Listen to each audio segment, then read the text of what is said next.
Made it.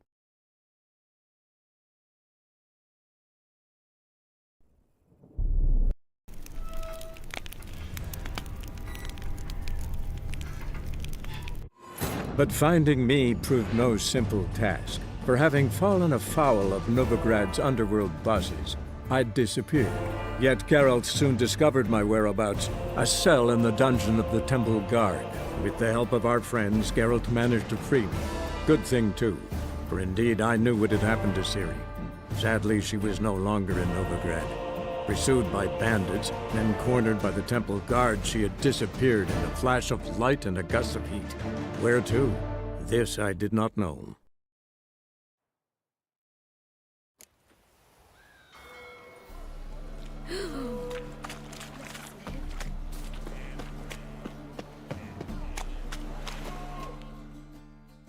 Who's captain of this ship?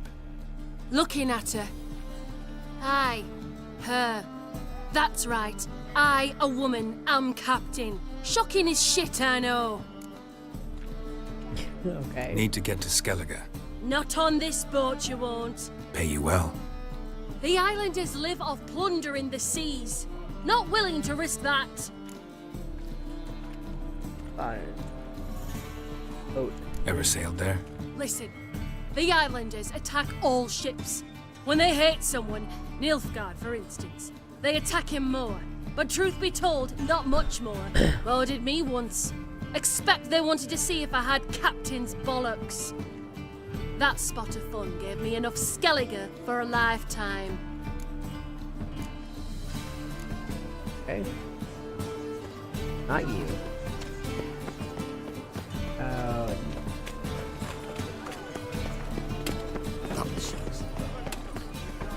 Ooh.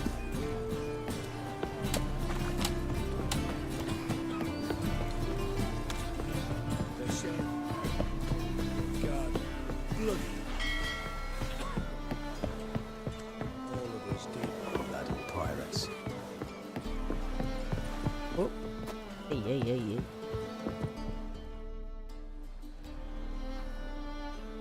You captain of this tub? What's it to you?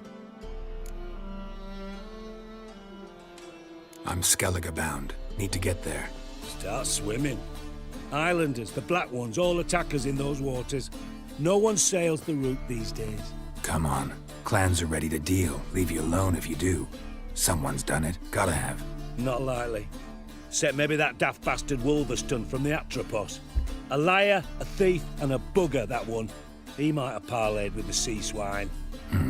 Where can I find him? In a pigsty most times. Others, the Golden Sturgeon. Ask for Flask, everyone knows him.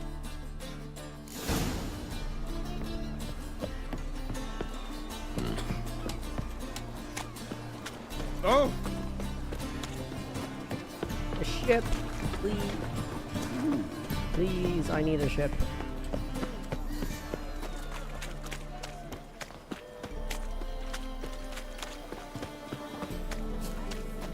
You'll squirt your kidneys!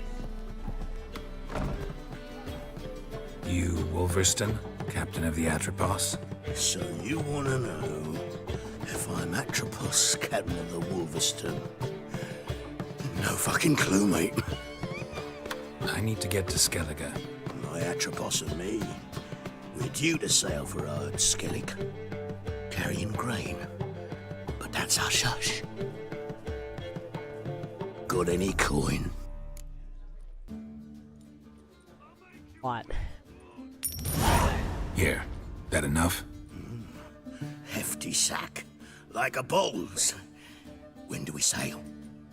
Not sure you're ready. You can barely stand. Know this, stranger. Captain Wolverston never sails sober. The sea goes one way, Wolverston the other. Makes the rocking bearable. So, ready to set sail? Sure. Let's go. Why not? This is First, gonna go. we must drink to the wind, to good fortune, and to the strength of my Atropos. Anchors away.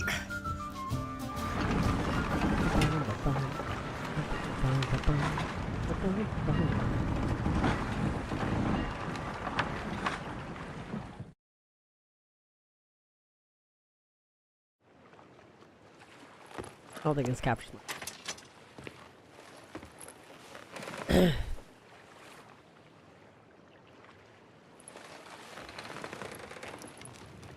Ooh, shirtless guy.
Drop your, drop it, drop it, drop it.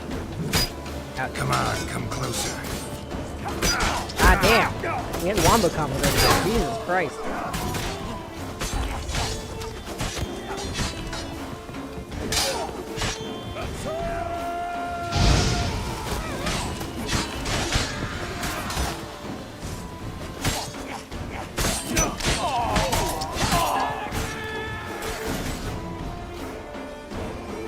Yeah. We found a boat going to Skellige. We got boarded by pirates.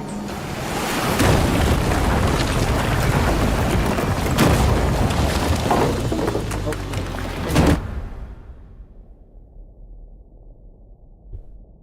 Can't come up here. I have chocolate up.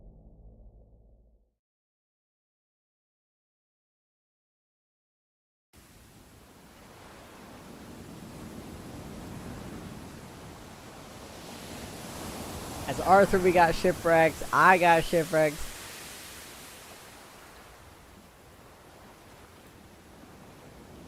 Oh, I'm sure. But, you know, Witcher's tough. Don't be stealing my shit.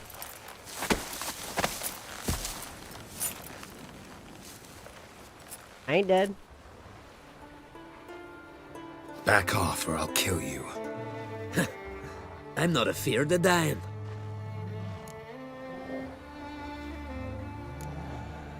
See, I've landed on Ord Skellig. How you figure that? You're wearing Clan on Crate colors. Ord Skellig's their island. On the Atropos, were you? Yeah, thought the captain had a deal with you. With us? Meaning who exactly? Might have arranged something with Lugos, but crack? Nay. Clearly should have, though. Outlander ships aren't welcome in these waters. What about you? What do you seek in Skellige, eh? Agreed to meet a sorceress here. Yennefer of Vengerberg. She's supposed to be on Ord Skellig. There's a witch at Kertrolda. Croc's guest. Could be the one you're meeting. Don't like her? That scorn I hear in your voice. You've good ears. Folks say this witch has got Croc wrapped around her finger. Orders everyone about. Word is she's vicious at it. But a hag's a hag. Damn. Okay. Seen her? Know what the sorceress looks like? Aye. Wears black and white. If not for her tits, you'd All think right. she was Yeah. a beached Sounds like. orca. Sounds like. Yeah. Fact is, even those who see her for a wench would gladly push her out to sea, tits and all. Yennefer's not all bad, once you get to know her. Take your word for it. Know the way to Kertrolda? Expect I'll find it. Head north. Then turn west towards the bay before you come to the bridge.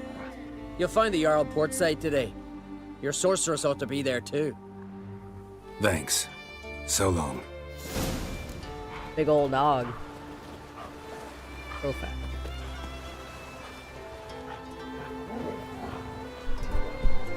Oh, hey, look. Somehow Roach is here. I'll take it. Magical horse.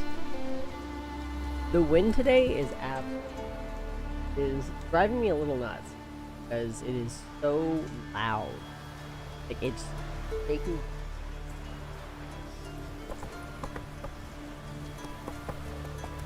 Mac, I can't see. Lay down. Lay down. Lay down or get, you know. I'm not gonna lay down. You get down. Let's go.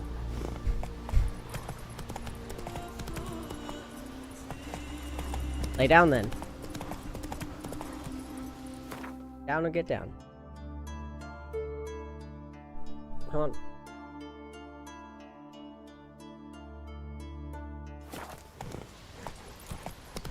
No.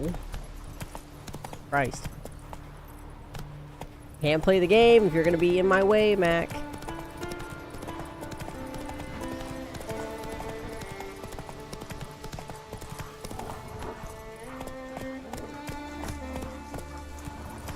No bot.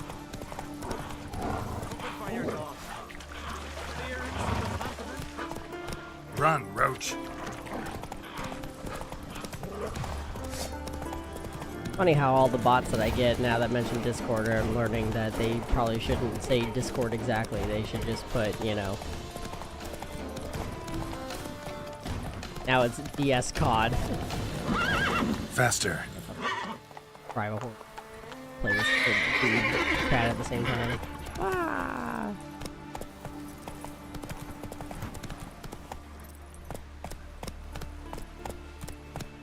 Why can't I play today, Dad? We've got to go to the port. Bid farewell to King Bran. It's not fitting to play at it. Who'll be King of Skellig and I? Beware of a man Oh, it's a in need. funeral. We're doing a Viking funeral. Our time amongst the living. Well, it's because otherwise they get blocked or banned. If you mention Discord in my chat, you get warned. And then if you mention it again, you get banned.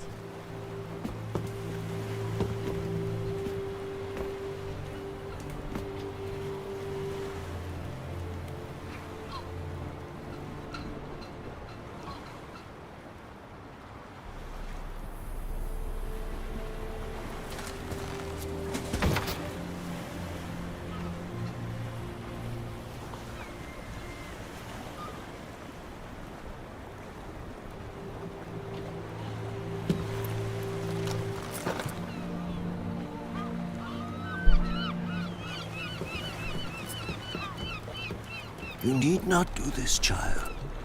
I know, but I want to.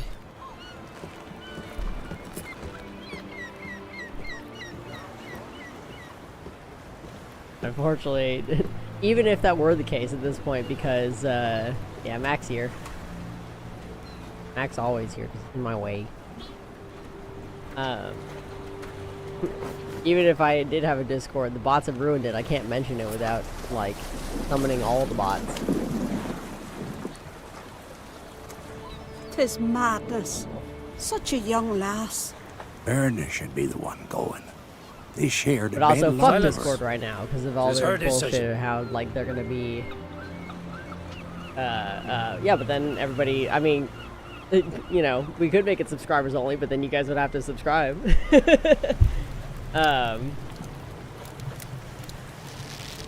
But, there we go, that's fine. Good now, man.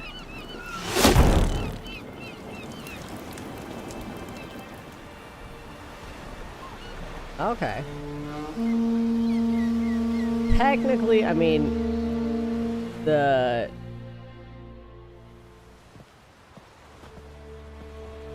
Well, the Kievan Rus, I guess, eventually became, and the Rus eventually became, or like, or descended You look from, beautiful. Thank you. Step Nice to Vikings, see you again. so, or like intermingled with. The eulogy. King Bran of Clan Twirsech has embarked on his final voyage. At its end, I don't know our if I can do that glorious without having ancestors I don't know how await 15 him. subs as a Together they will greater hunt works. and raid. They will sit round the fire and praise the deeds of ages past. For now, he lives in our hearts. One day, we too shall stand at his side I think the and pyres face in the general, sea though, are rather together. common. That will be a good day.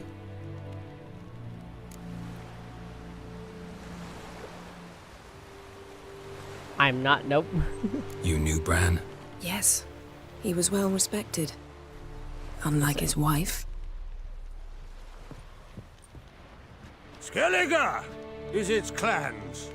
In times of war, tradition holds the clans unite under the leadership All right, of it's time their to king. judge. It's time to judge We bid Bran costumes farewell. here. To judge outfits. Time to pick his successor who will lead us against the Black Ones. I guess it's what, the The gates 1400s. of Caer Troll stand open to all who hail Bran Right? of Clan Is that, I here. can't remember. Mead and meat will be plentiful. Whatever the year During the is wake, in The Witcher, whether or not Those who it's believe accurate or themselves not. worthy of the crown will step forth.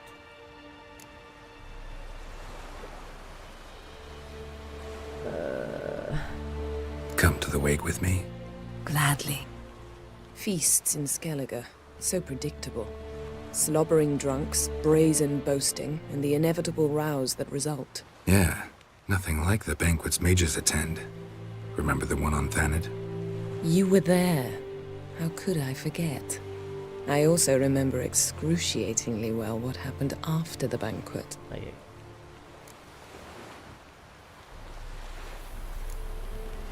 Reading my mind again? What's more, I like what I see.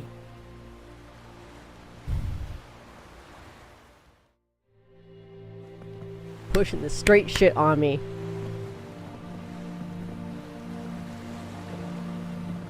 Look, it's fine if they want to do it in their bedrooms. It's fine, but I just Did you don't learn want to anything see in it Velen? in you know, out and about, like.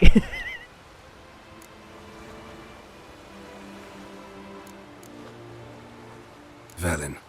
Awful place. Somehow Ciri wound up at the castle of the local ruler, a baron, self-proclaimed. This was after she was injured. Injured? Was it serious? Don't think so.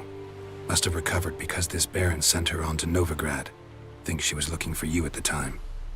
These witches Ciri came across, she was lucky to escape them. Witches? Creatures more like. Can't say exactly what they are, but they're dangerous. Very. Also ran into an old friend of ours in Velen, Kira, What on earth is Kira Metz doing in that wasteland? hiding from witch hunters. Listen, she told me an elven mage had been there looking for Ciri. Good. Oh yeah, I completely forgot You'll about need that. to tell me more when we have some time. Been to Novigrad. Ciri was there, looking for a way to lift some curse. She's not there anymore. You're certain? Heard it from Dandelion, with no embellishments. Which is Do impressive. you know any more about this curse? Not much. Ciri ran into some trouble, never finished what she went there to do. I recovered a phylactery. She was looking for a way to enchant it. I'll look at it later. How about you? What have you learned? Something strange happened on Ard Skellig a back. time ago. A disaster brought about by a burst of magic. Extraordinary, really. Natural anomaly. Never seen You're being anything very like it. insistent. My apparently. intuition tells me Ciri was its cause. As much as I respect your intuition, Yen, we need something specific. Evidence. I'd know for certain if I was able to inspect the disaster zone. Unfortunately, Ermion and his druids aren't letting anyone near.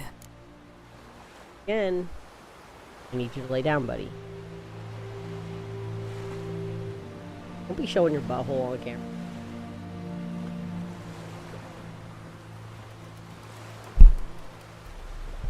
Can you stop? Lie down. I don't know what his deal is. It's not like I'm...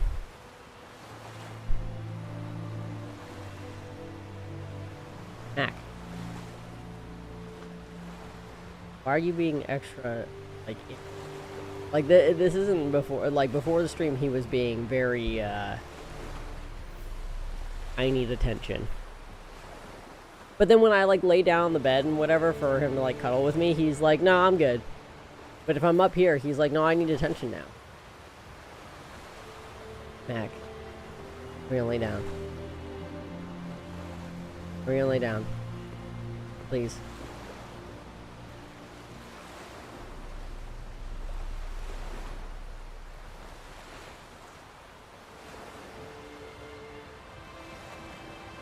Come on.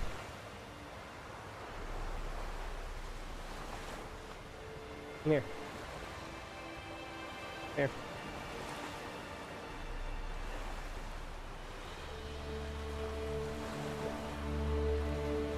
Here. Oh, here we go. Good job. Alright.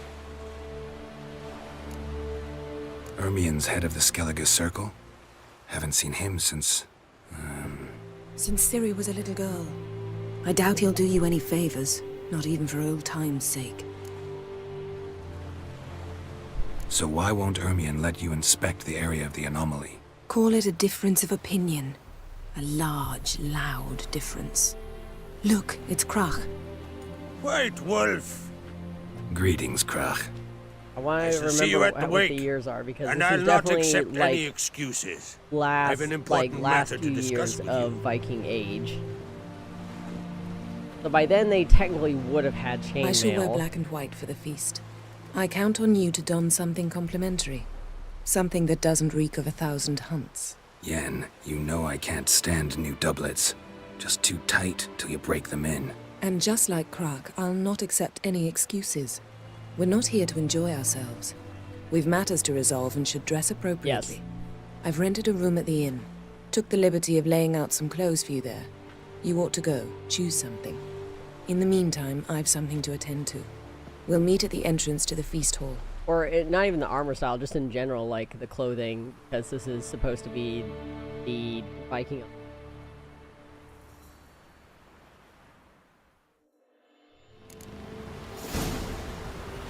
These guys are basically the Danes. Will you help a man in need? Not a weakling, I reckon, but make sorry to trouble you, but I really have no choice. What is it?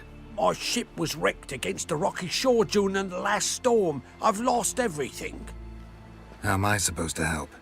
I haven't even got the coin for the journey home, and with each day's delay, I draw closer to bankruptcy. Might have guessed you'd come around to coin. So, need a loan? Or is it just alms you're after? I shall pay you back every lost copper, I swear it. You need only call on me at my address in Novigrad. You better, otherwise I'm gonna come beat your ass. Fine, I'll help you.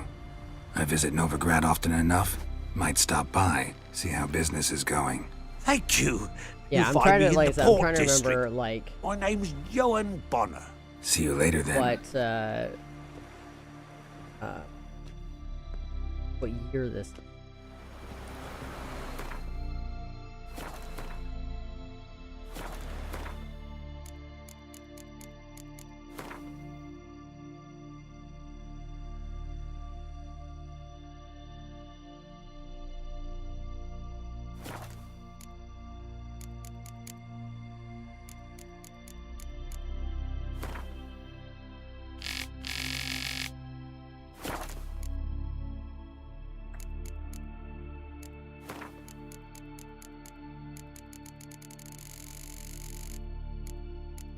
If I can find anything.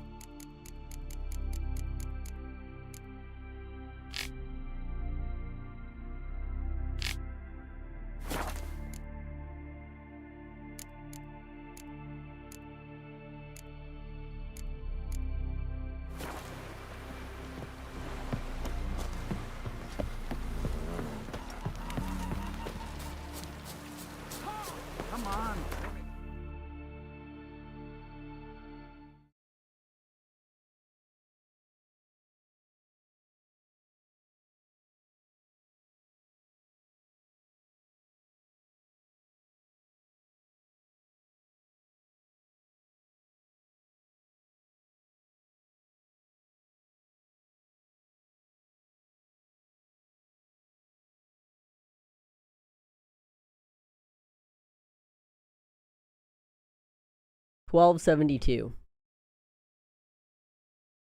We are in 1272. Well, my dad. Which is like the last few years of the Viking Age. I think the Viking Age was around like 13. You have tried already. Now they live at the bottom with the beasts. Mac, get up or lay down. Come on, You ain't get down. from Nilfgaard, are yous?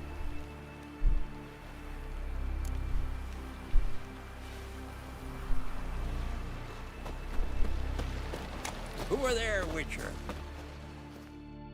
Listen, Witcher. Got us some weird diabling. You know, drowners. Real problem. The kind your silver sword could most certainly solve. Let me guess. They're tearing your nets, devouring your fish, and attacking the occasional lone boatman or tavern patron who walks home along the shore. On your butthole. Were that the only harm? Terrors in the bay are meaner than on the continent. They hunt come dusk or dawn. Attack fishermen wielding just oars and warriors alike. Sea tosses them up after. Armor shredded, guts devoured. Strange. Any witnesses? Rurik, my apprentice. He was on a boat the Muir Diablin attacked. There's Tove, too. Her man was killed. She lives nearby, up a bit. Sorry, none other comes to mind. Those who see the beasts, meet him, well, they generally don't come back to dry land alive. I'll take the job. Dealt with drowners many times. It'll soon be over. Got my word on that. No such thing as bad ships or bad weather. Only worthless fucking sailors.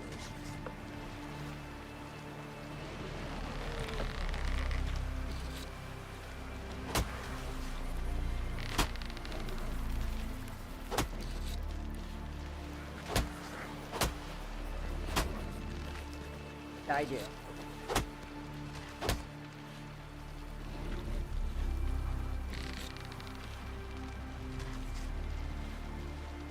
That's it. Like, okay. Guess as long as I'm coming ahead.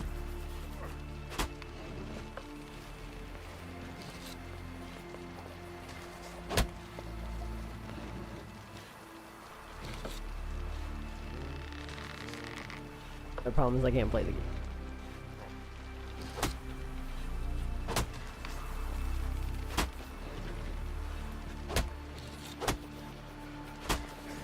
Can't go on. Yes.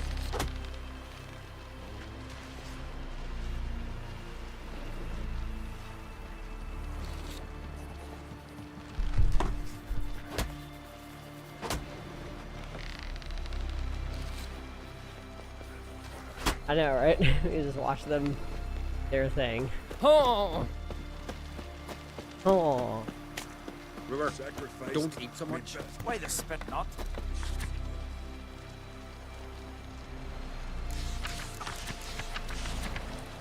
Living through here, should be so beyond. May she serve our king. Bran of Clan Twisach, our valiant king. This has gotta be Yen's room. She always did like space. God and damn. luxury. Yeah, she got the whole thing.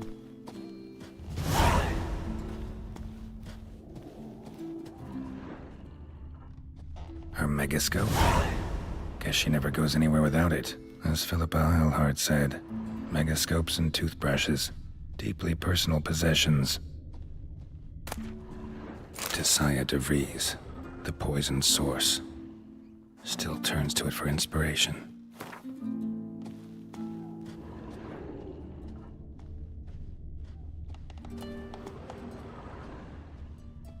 Glamour. Scent of lilac and gooseberries, even with the lid on. Taste hasn't changed. The fuck? Oh, Jesus Christ. The stuffed unicorn. She fixed it. You guys bring half last time? Like... No idea how she managed to bring so much clothing. Must have hired out a galleon. As usual, black and white.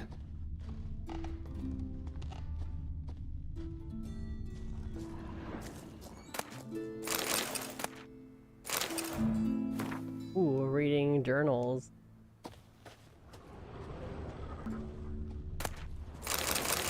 Mac. Go up there.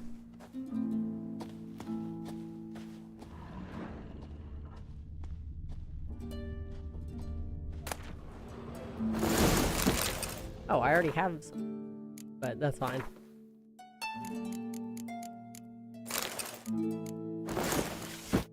There we go. Now we're looking at the part.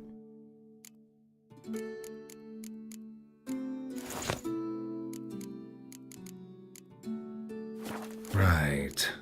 Just not something I'd ever wear. But what don't we do for our... Who exactly?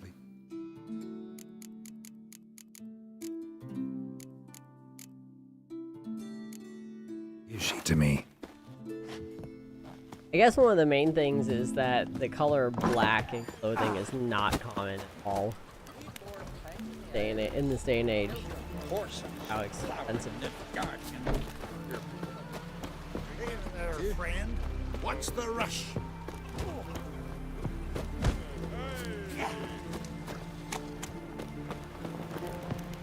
So far, we have bright colors. Lots of reds.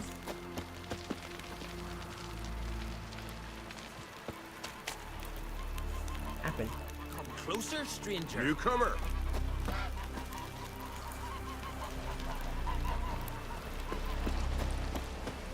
A lot of red.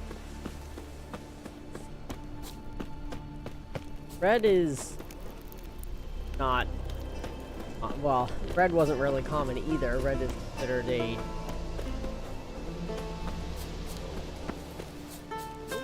red is considered a wealthy color. Blue was more common.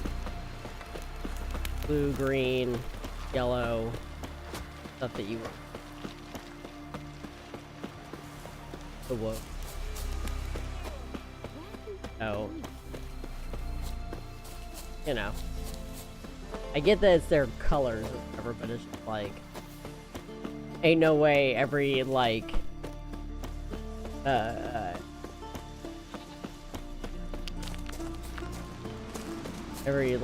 commoner is wearing red.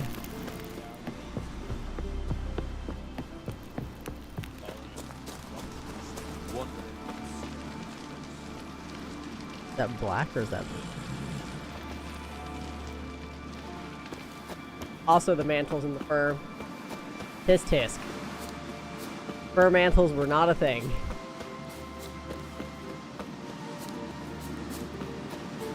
That's that Game of Thrones. Who's best? Neither were the horned helmets.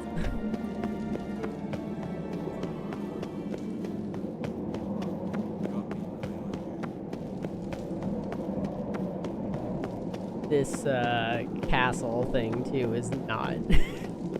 I mean, by the 1200s, we did have actual like kings and queens in Viking. Like Bran it wasn't was a just great jarl, it was ruler. an actual, He needs you know, a worthy had jarls successor. and kings. You But they speak as though certainly you have didn't someone in like, mind. Skellige's troubles very much derive from it not Big being a hereditary monarchy. Castle. Any upstart can be king and destroy his predecessor's legacy. The King of the Not every- Isles is a more symbolic position. That should change as well. A strong leader who wields true power. That is what the times require. But given their accents, I think they're supposed to be kind of more... supposed to be more representative of like the Irish, well, and the amount of plaid. That's the other thing.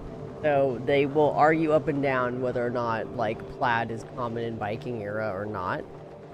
Prior to the 800s, plaid was seen, like tartans seen in Viking culture, and then for some reason, like after the 800s or 900s, like they weren't really using tartans at all. However, that's more like when they started actually invading, like, Northern Ireland and, like, the British Isles in general, then they started, you know, you saw them because of, like, the cultural exchange.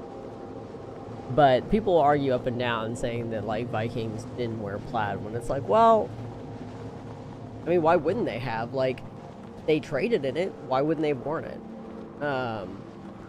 But the fact that a lot of these guys are wearing tartan, they're wearing their colors, they're wearing, like, clan colors specifically in, like, tartan, and they have, like, Irish accents, fired accents, essentially, I think is supposed to be something.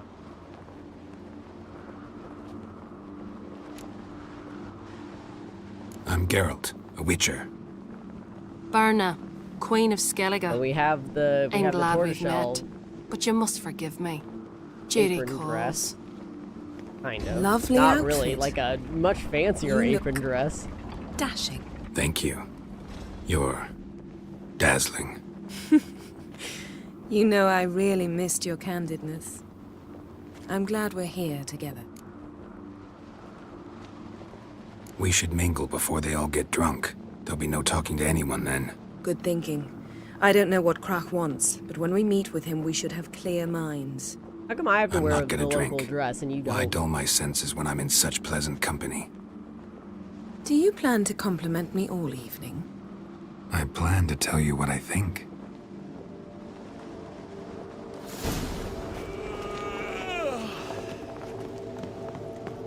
So, I'll what have go. you brought for the farewell feast? Bread, sheep's milk cheese. Our wagon's full of loot we ripped from the black ones. We've also wine from the temples of Melita. Geralt, there's something I've been meaning to ask you. Also, Your Krach beard. is a Why Irish. did you decide to grow it out? Don't really know. Must say it suits. Lady Yennefer. Sir, Greetings, Arnvald. My companion is Geralt of Rivia. I am honored. Nice to meet you too. Quite a few guests. They come to bid their king farewell. They come to see the claimants to the crown. We wanted to talk to Krach on Crate. The Jarl will join us shortly. He's assigned you a place of honor at the table just beside his daughter Ceres. Follow me, please. They've seated us here. I asked them to. Wanted to meet the notorious witcher Geralt. We've met. Yeah, Don't the fact remember. that she's wearing, like, That the was tartan ages across ago. her. Yalmer and I were children when we Yeah, last these visited guys are Ordar. Irish. But you should meet your feast mates. Allow me the Got it. dubious honor. That's Halbjorn, son of Holger Blackhand. It's like Blue boy they Lucas, took the Mad two Man cultures Lucas's and just firstborn, went. and choking down a stockfish over there is Otrek on Hindar. It's like the names are kind of mixed in between, but the costuming is.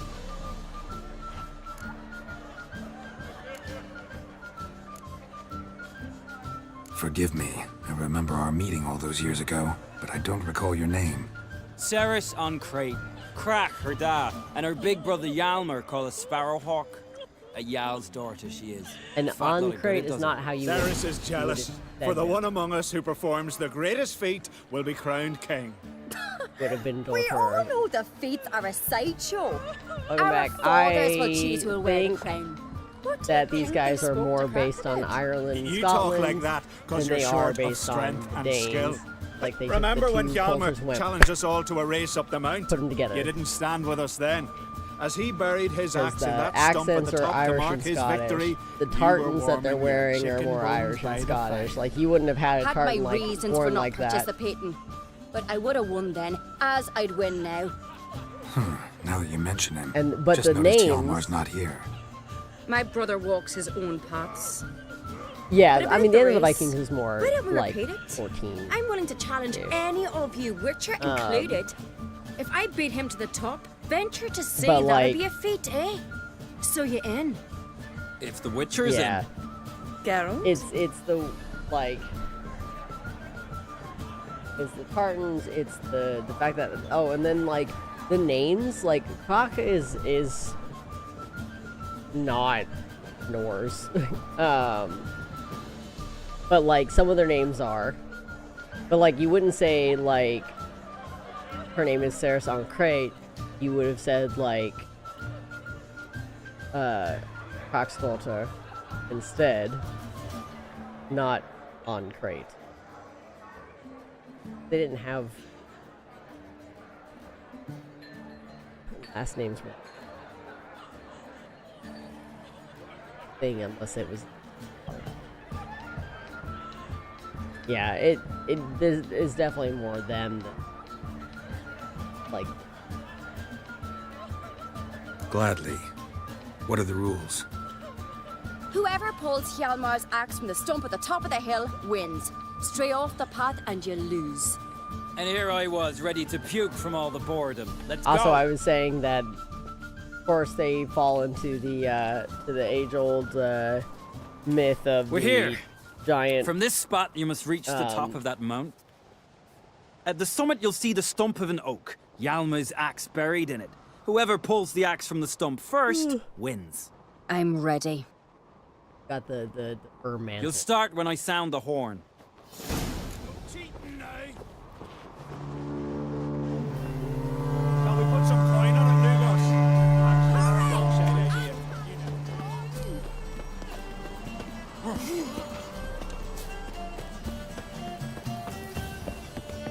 At least I have no stamina bar.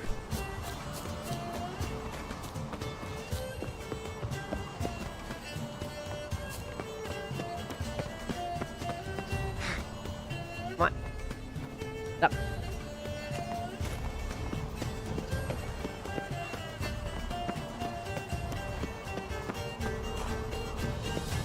Technically my axe is a two-handed axe. Mostly because, like, I can't... Well, the likelihood of... I mean, my axe is a two-handed axe because, like, I can't use the axe very well without hands. My wrists are... So, like, I can't do throwing axes without, monster slayer. hands. How'd she catch up that fast? Ah! Run! Run! Get it! Get it! I won, but only by a hair. No such thing. There's winning and there's losing, and I lost. We best go back to the week. Okay, Let's. you lost. I have no stamina.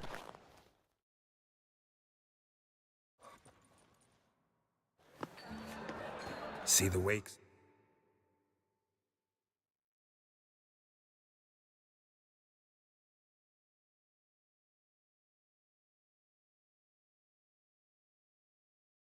Full swing. Lost sight of yous. Who won? I lost. Lost to a witcher, Sparrowhawk. That'd likely happen to any of us. Enough of the nattering, let's drink. Yeah, I'm drinking. To Ceres.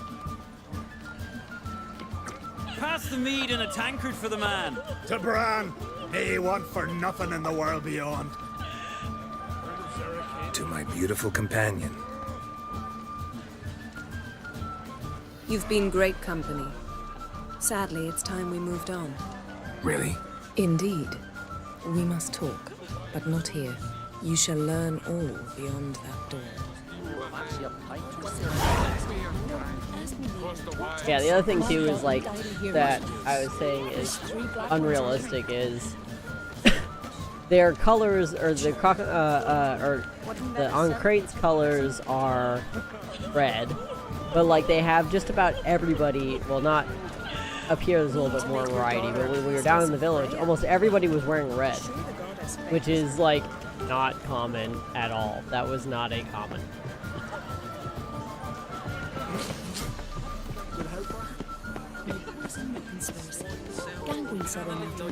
Feast the Like, you would have been wearing that. I don't talk to Allow me to introduce Geralt of Rivia, a witcher. Geralt, Jarl Dona and Hinder, and Jarl Madman Lugos. Calling Lugos a madman's an insult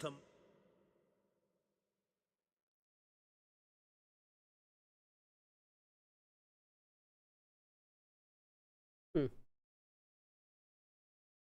I would say from the 1500s, it's hard for me to compare. The cloaks are in. They kind of have the tunic with the over. Madman, he's a common goat fucker.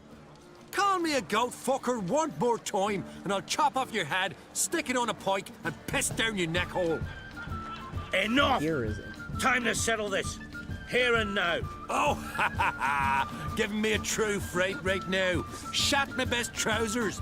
Put that away before you cut yourself, you cunt. Yeah, it depends.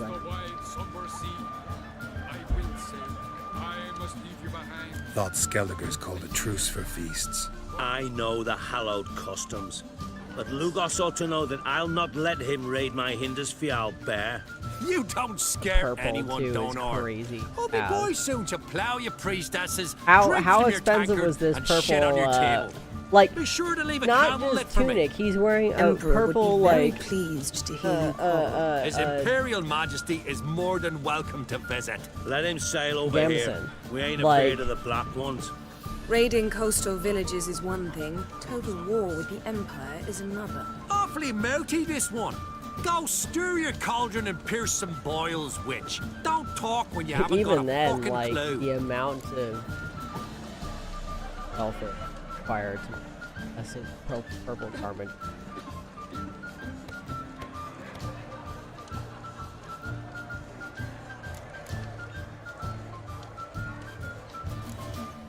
Calm down, Lugos. No wench will teach me how to fight. That was not my intention. Calm, Geralt. I believe this discussion's run its course.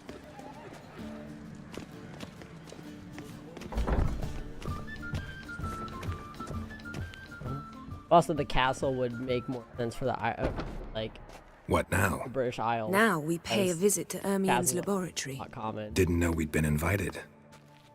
Because we've Yeah. not been.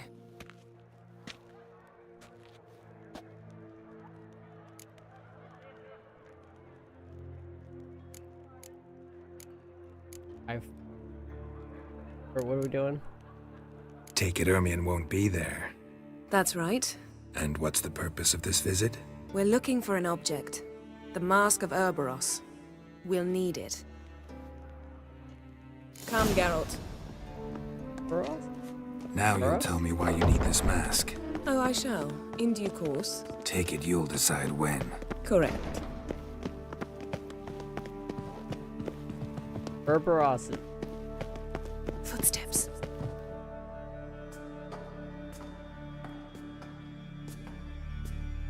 Shh. Guards. Hide behind the tapestry. Sparrows chip, while starlings chirp. What do jackdaws do? Jackdaws caw. Goldfinches warble, and cranes whoop, whereas peacocks screech. Hawks scream, Hey. larks trill, and doves, they coo. That's all of them. What about nightingales? All right, nightingales croon. Glad they're having fun.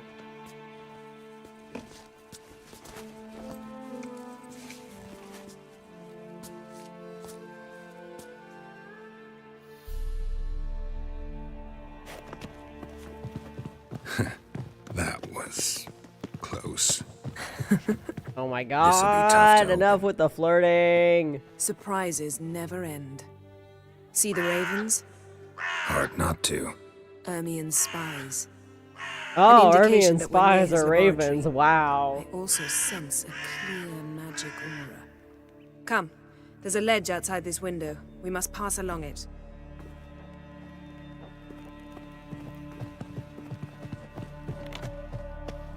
Seen uglier sights in my life. Geralt of Rivia, being romantic. I mean, it's a pretty view.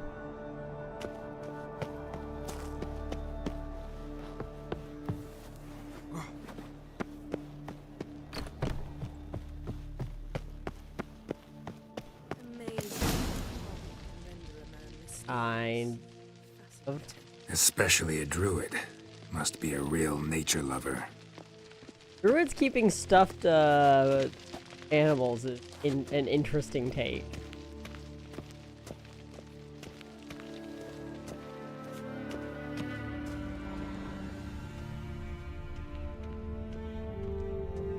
Looks alive.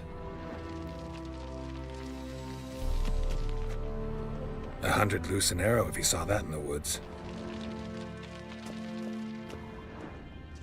Had one at Kaer Morhen.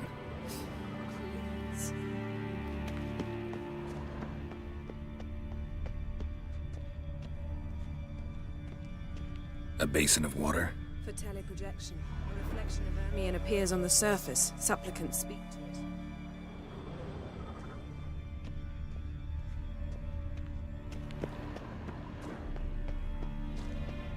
It's just a weird, like a really weird combination. Ah! Are you all right? Cut myself. The door's locked. The animals. They're alive. Yen, watch out. Monsters. Can feel them coming closer. They're everywhere. That's because he cut himself. Yeah, and he got poisoned.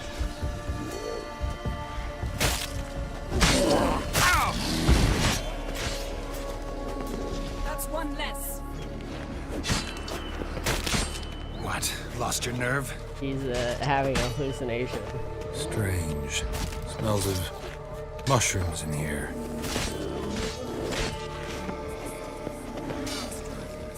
That's one less.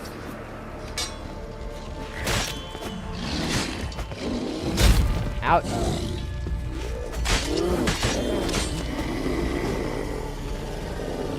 That's one less.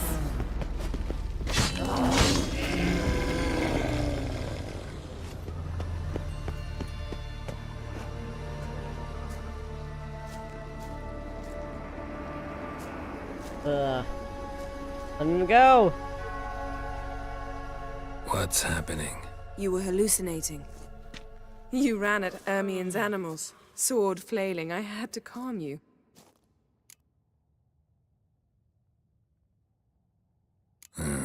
Must have looked strange. Your years of vigorous training at Kaer Morhen finally paid off. Bested nearly all the stuffed beasts in here. Please. Fine. We've passed the trial of taxidermy.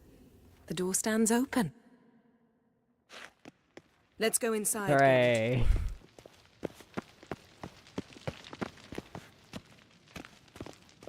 I'll lock the entrance.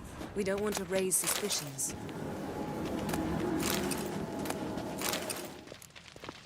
Ah, our dear Druid's Reminds me of, laboratory. I was reading up We on must some search it people thoroughly. talking about The mask of smoking Ouroboros salvia. must be here. And how they're just like, oh yeah, no, like, because somebody was just talking about how they were reading up on salvia. And they were like, is it true that, like, is it really true that, like, if you smoke it, you end up spending, like, or, like, people report, like, it's so potent that, like, people would be like, oh yeah, I spent 20 years as a ceiling fan.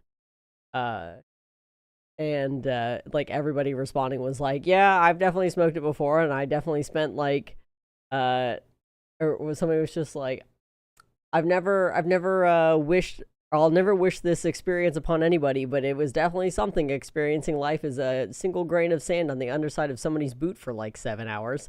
And it's like, so it's like, yeah, I was a leaf for like 3 weeks. And it was just very crazy to like read people just being like, yeah, no, like I just lived like that. Like I did it, and then I just lived as this experience for however long. Somebody said that apparently they watched their computer like turn into fractal shapes, and then there were like people wishing them or like asking them to come inside or whatever, and like else. Oh yeah, somebody else was like, yeah, I definitely did it, and then I thought it was fine after I turned into a giant traffic cone. Like like the thing that just got me the most about it was Wondrous people just world being of like insectoids.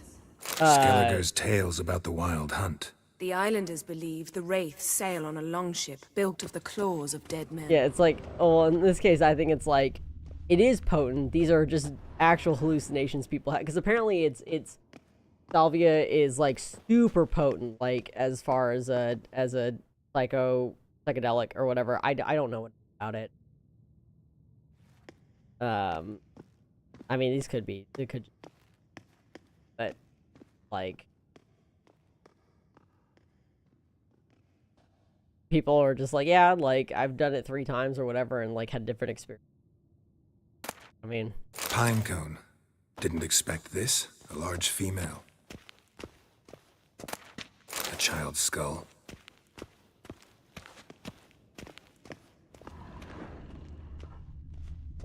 A goat carved out of lindenwood, signed to Uncle Ermion. Little Ciri's handiwork. That's what she called him when he was her tutor. yeah, I since I haven't tried a psychedelic yet, it definitely wouldn't be my first one. Probably do mushrooms first. Laboratory worthy of an imperial alchemist.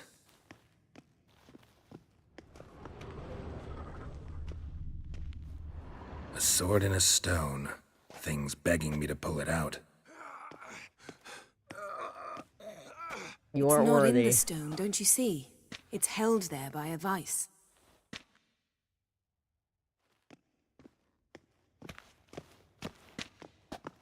What are you seeing? Because I don't see shit. Ermion's wand. He's one of the few druids to use one. Fun.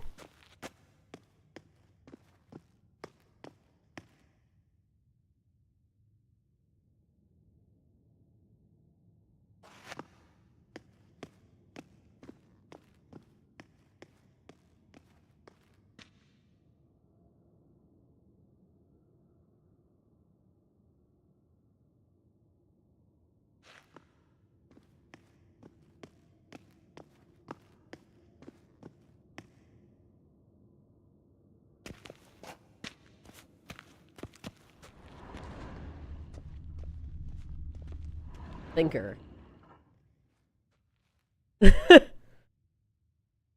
Looks like Ermion places something in the statue's hand.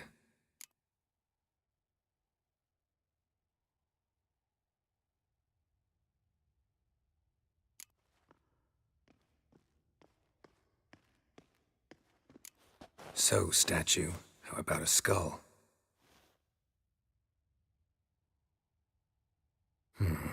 Guess you're no indecisive prince.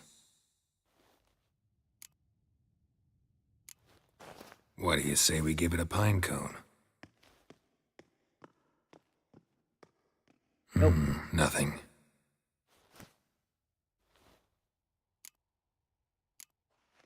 Need something else.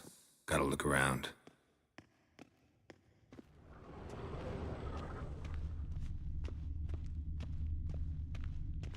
Look at this. A detailed map of the Northern Kingdoms.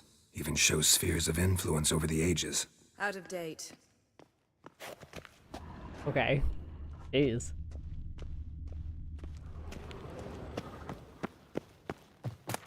Dwarven triple mead. That must be it. Let's try again. How about a mug of mead? Statue or not, everybody needs a drink sometimes. Huh. Seems like it worked. Who would have thunk? Ermion enjoys jests achieved at the expense of others. I have a sneaking suspicion that's what we're doing here. There it is. The floating mask. This is it.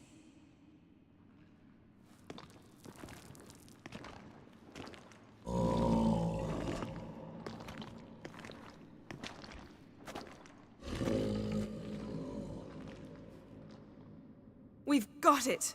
We must return to the feast quickly before... Careful now. I'm saying, did nobody hear that? Like...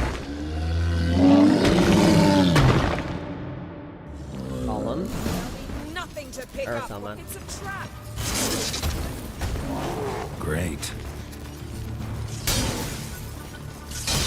How long are you gonna make me wait?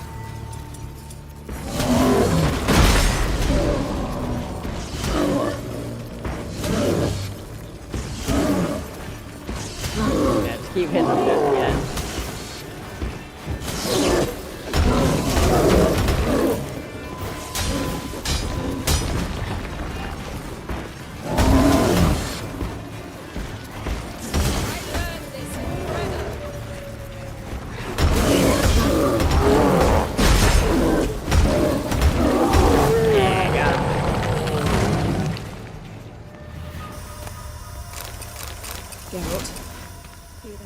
Smelled it. Gas. Grate's still closed. Gotta think of something quick.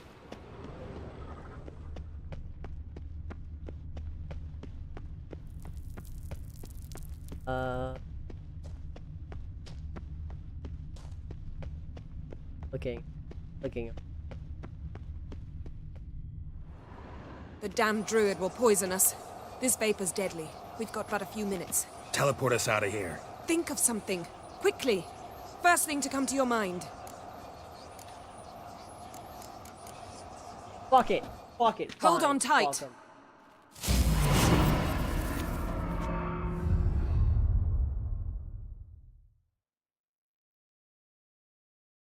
Giving me only 2 options, which is basically I'm gonna like the coward's way.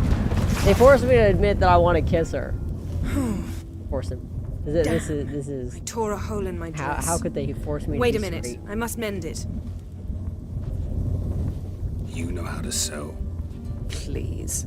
I'll enchant a needle.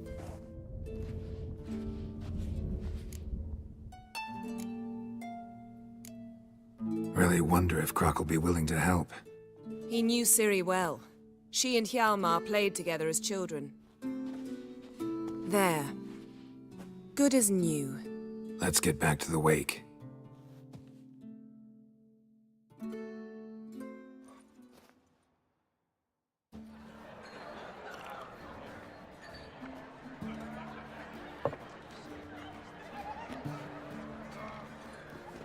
Croc and Crate asked about you. We went out. For a breath of fresh air. The claimants to the throne will step forth in a moment.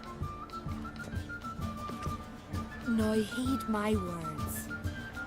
There is no greater act of valor than to fight a beast cursed by men and gods. No greater deed than that done to serve the goddess. Words of uncommon beauty. We thank you, and we'll take them to heart. But now, let's begin. We have seen Bran off to the beyond, and must now choose his successor. A king must be wise. A king must command respect. A king must have bollocks. Yeah, a lot of the outfits I'm no looking at are lack like of a men like mix. that. Like Let those who feel more worthy of common the medieval throne of outfits Skellige step than forth. like Viking.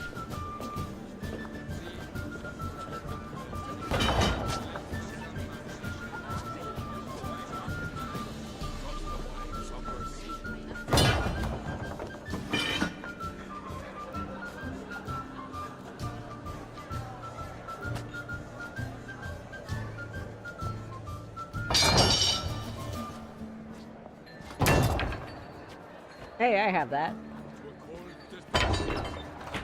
My son could not I be can here join. this day. Put me in there. Behold his Let's go. axe. Behold his will.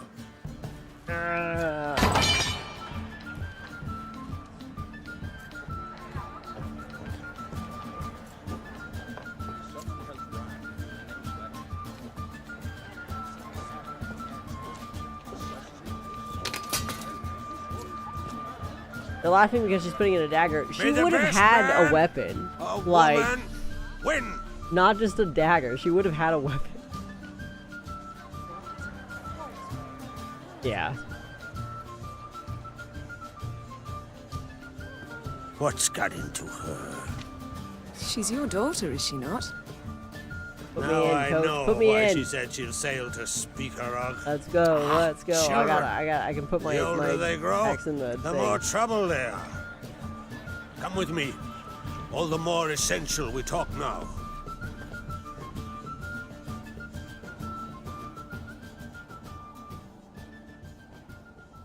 I need to hammer this back into. How was it, Why I got Geralt, string around it? when Ciri was nearing womanhood? Yeah. I remember well her nan, her mother, what they were like. They say the apple doesn't fall far from the tree. To hammer back into place. Ciri was impossible to control. It's the winter, so no telling the wood her has what shrunk. to do. Had to have things This is her the own dry way almost always. air, so I have Why to. do you ask? To hammer it No back in place. That's why specific I have reason. This cord around it right now is to hold it. She and hold the Ceres, headset up right now. they're of a similar age. But I gotta hammer it But back we'll in. speak of my children later. First, let's speak of yours. Yennefer claims Ciri's in trouble, and you seek her. That's right. If you require aid, gold, ships, anything, merely say the word. I'll give you all I can. It shouldn't And need I it. know It's, the it's lass just lives. they told me it was gonna happen. I'm sure of They were telling me that basically you just have to hammer the back in blood place of to oil the Rhiannon's wood and daughters keep is it shed. healthy. But The sea they grows told me white they, with they warned fury. me when I bought it. They were like, "Yeah, in the winter, I'd by the way, mark it such will a come storm. loose." Like, so.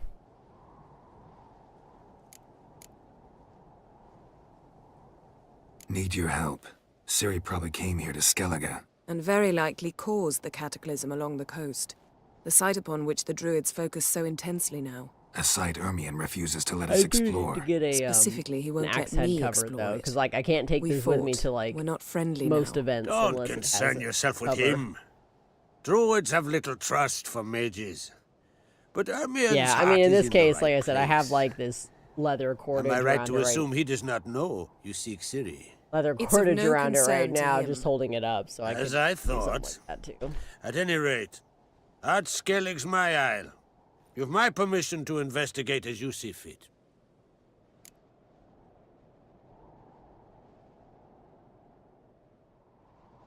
Thank you.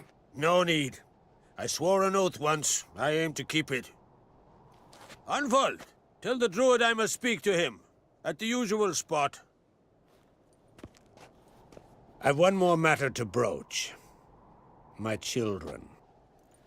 You remember Hjalmar? Well, he swore an oath to kill the giant of Undvik. Set off and has yet to return. Whereas Ceres announced that she's to set off on an adventure of her own. Got it in her head that Udalric is not mad, but cursed.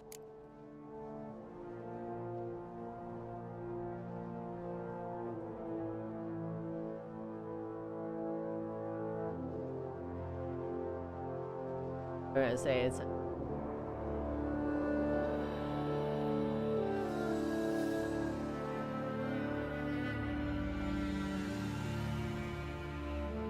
yeah, you'd think with the I mean, I guess with the Isles, I guess it makes sense that they're like more the British Isles based, but rather than based off of like Scandinavia.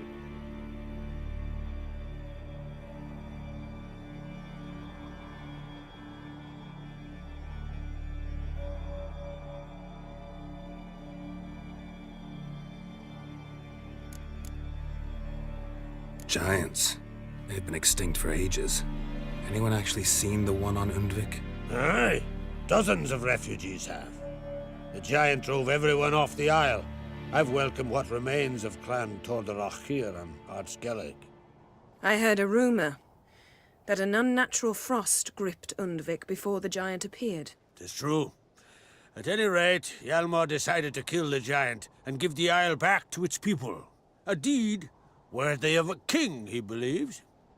My son gathered a hearty crew at the new port. They were to sail to Undvik, then travel on foot to Oskar, the village. But that many lads should have killed the giant long ago. Thus, I thought to ask you. You should start at the new port. Ask around. Hjalmar might have told someone there his plans. Take it Ceres wants to lift the curse. There's no curse to speak of. Ceres has decided she must match Hjalmar and sort out a deed worthy of a queen. Think she might need my help? You did plan to ask me for it. Why? The thing is, I don't trust Udalric further than I can spit. Ceres won't listen to me, or her brother. yet confronted by a professional who will explain why she's mistaken, she just might come to her senses. So, yes, I ask that you explain things to her. And bring her back. I did, Matt, answer me.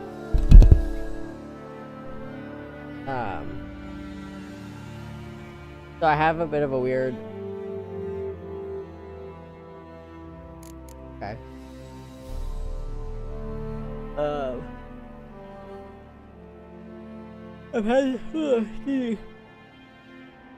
I've had some weird, symptoms, I guess. I don't know. It happens every now and then, but it was probably the worst at it. Because I get allodynia, which is like skin pain, basically. I don't know if it's attached to any. Like, yeah, it's like I'll get patches of my skin will just feel. You know when you get the flu and you have like, it feels like your skin hurts? You ever had that where everything just kind of hurts to touch? Like your nerves are raw?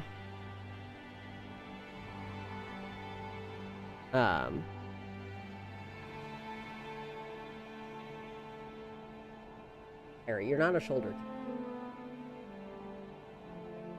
Okay. Basically what happens is I'll get patches of skin that feel very raw, like they hurt. And everything that touches it.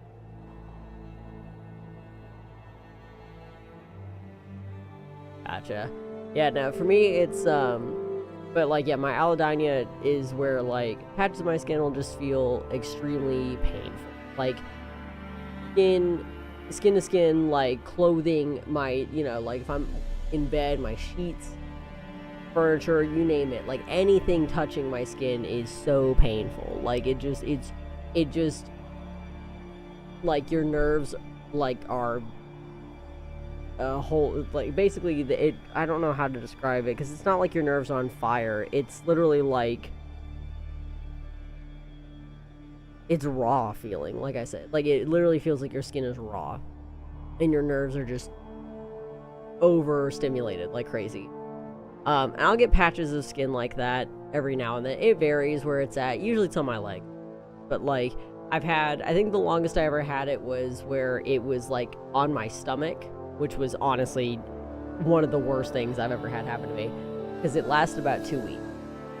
Sometimes it lasts a day, sometimes it lasts a few hours, and in this case it was on my stomach and it lasted 2 weeks and it was genuinely horrible. But I had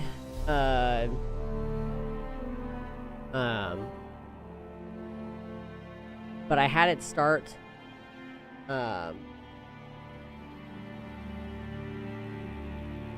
yeah. In this case, there's no rash. Nothing looks wrong. It visually, your skin looks fine. Like, there's no redness, there's no, like, itchiness. It's just you touch it and your skin is like, oh, no. And so, like, that started below my knee on, like, Saturday. And then by Sunday, it overtook my entire lower leg on my right side and then even crept up into my thigh, and it was like, oh my god, like this is just getting so much worse. And then yesterday I ended up having to call out of work because I literally couldn't sleep well at all because it eventually spread all the way up my entire right side of my body. So like my arms, my shoulders, like my chest, like it started feeling like almost like I was getting the flu because like it was so widespread that when it hit my chest it made you have like the same like gross icky feeling in my chest, like whenever I get a fever and I have like that raw feeling in like in your chest and your lungs and stuff like that. It felt like that too. I'll explain that in a bit. But like it did, you know, go all the way up and everything. So I luckily have gabapentin. And so I took some and that made a huge difference. However, it is not kind to my stomach. So my stomach is a little off. But it did fix the problem. Like, my skin is fine. Like, I can touch my skin, everything like that. Like, it did fix. As far as the liver stuff goes, so liver enzymes are fine.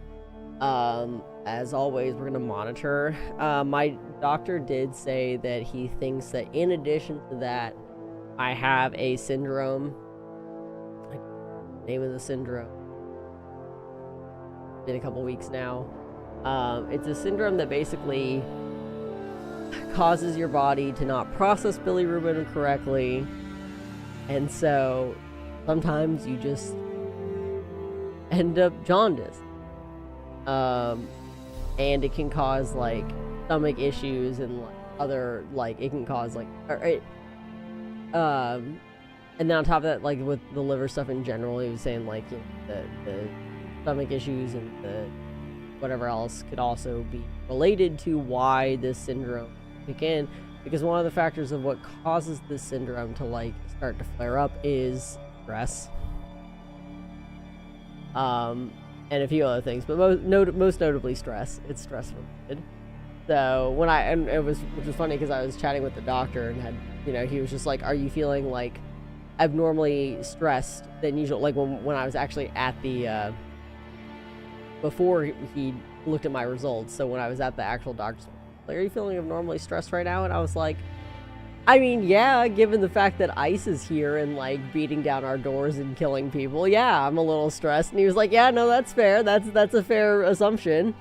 And so when he called me and was like, hey, I think this is what it is, and everything, I was like, okay, well, great. So, I mean, at least it's not going to do anything bad to me, but it's not exactly going to go away on its own unless I'm no longer stressed. And he was like, yeah, as nice as it would be for us to tell ICE to go home because, hey, you're stressing me out, so my stress-related illnesses are flaring. It's like, yeah, I wish I could tell him that, man. I wish we could get him to go away for that. But I just thought it was funny that the doctor was the one who brought up ICE the second time. But yeah.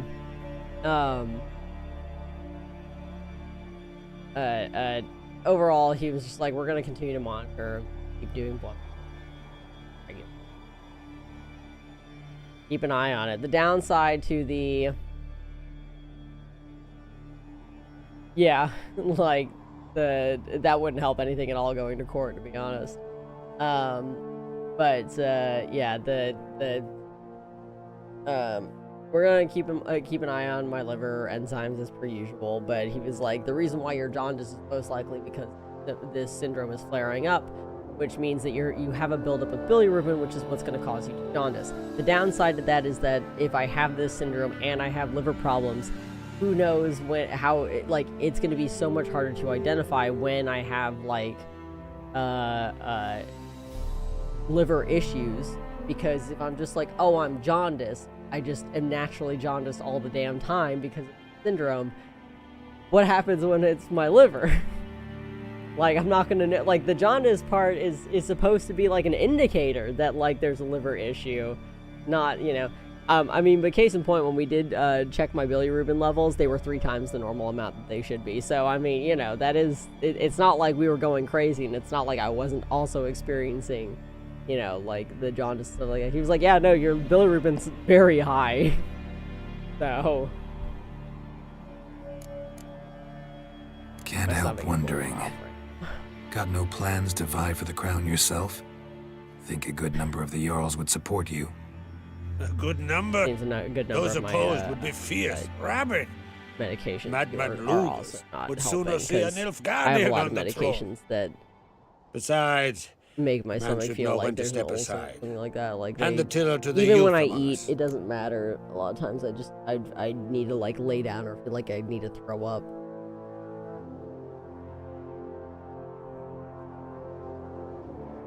Fun time. There's always something wrong with me.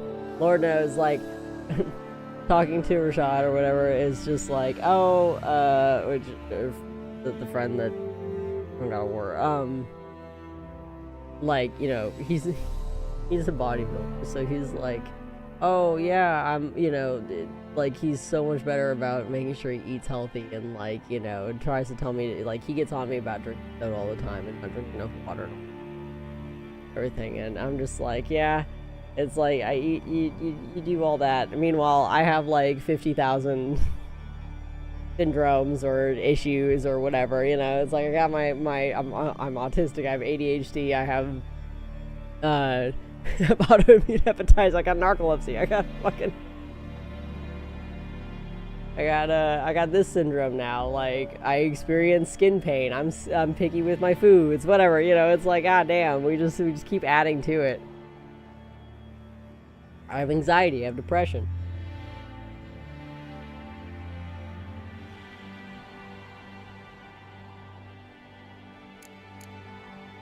If either Hjalmar or Ceres need help, I'll help them. I know that's not even all of it, too. I'm like trying to think of Now that we're like, done I'm like, I thanking know one it's, another, let's get I'm to anemic. work. We must determine if Ciri is still on Ardskellig. I'll I change truly into do. travel It's attire like, and find you. and now, you know, and with Head the skin south. thing or whatever, The anomaly it's we like, should investigate I'm sure destroyed that's a another stretch of fucking forest syndrome along the that I shore of the have. bay. What, at this point, okay, whatever, as long as I successful can fix feast on it, all you know, if counts, as long as it's not something I will that's see you harming me later. or anything like that. It's annoying, like, it's extremely painful when it happens, like it's so irritating. It could be, but it shouldn't. Like, I shouldn't. Oh, yeah, I'm level 19. I honestly, I should not be anemic at this point. The anemia was caused by how much blood I lost each month. Because people are like, oh, well, your first 3 days are always the worst, and then it eases up after that. No, I had a full 7 days of hell. Like, it was bad. I felt like my intestines were coming out of my body all. And I would wear the heaviest, I hated tampons.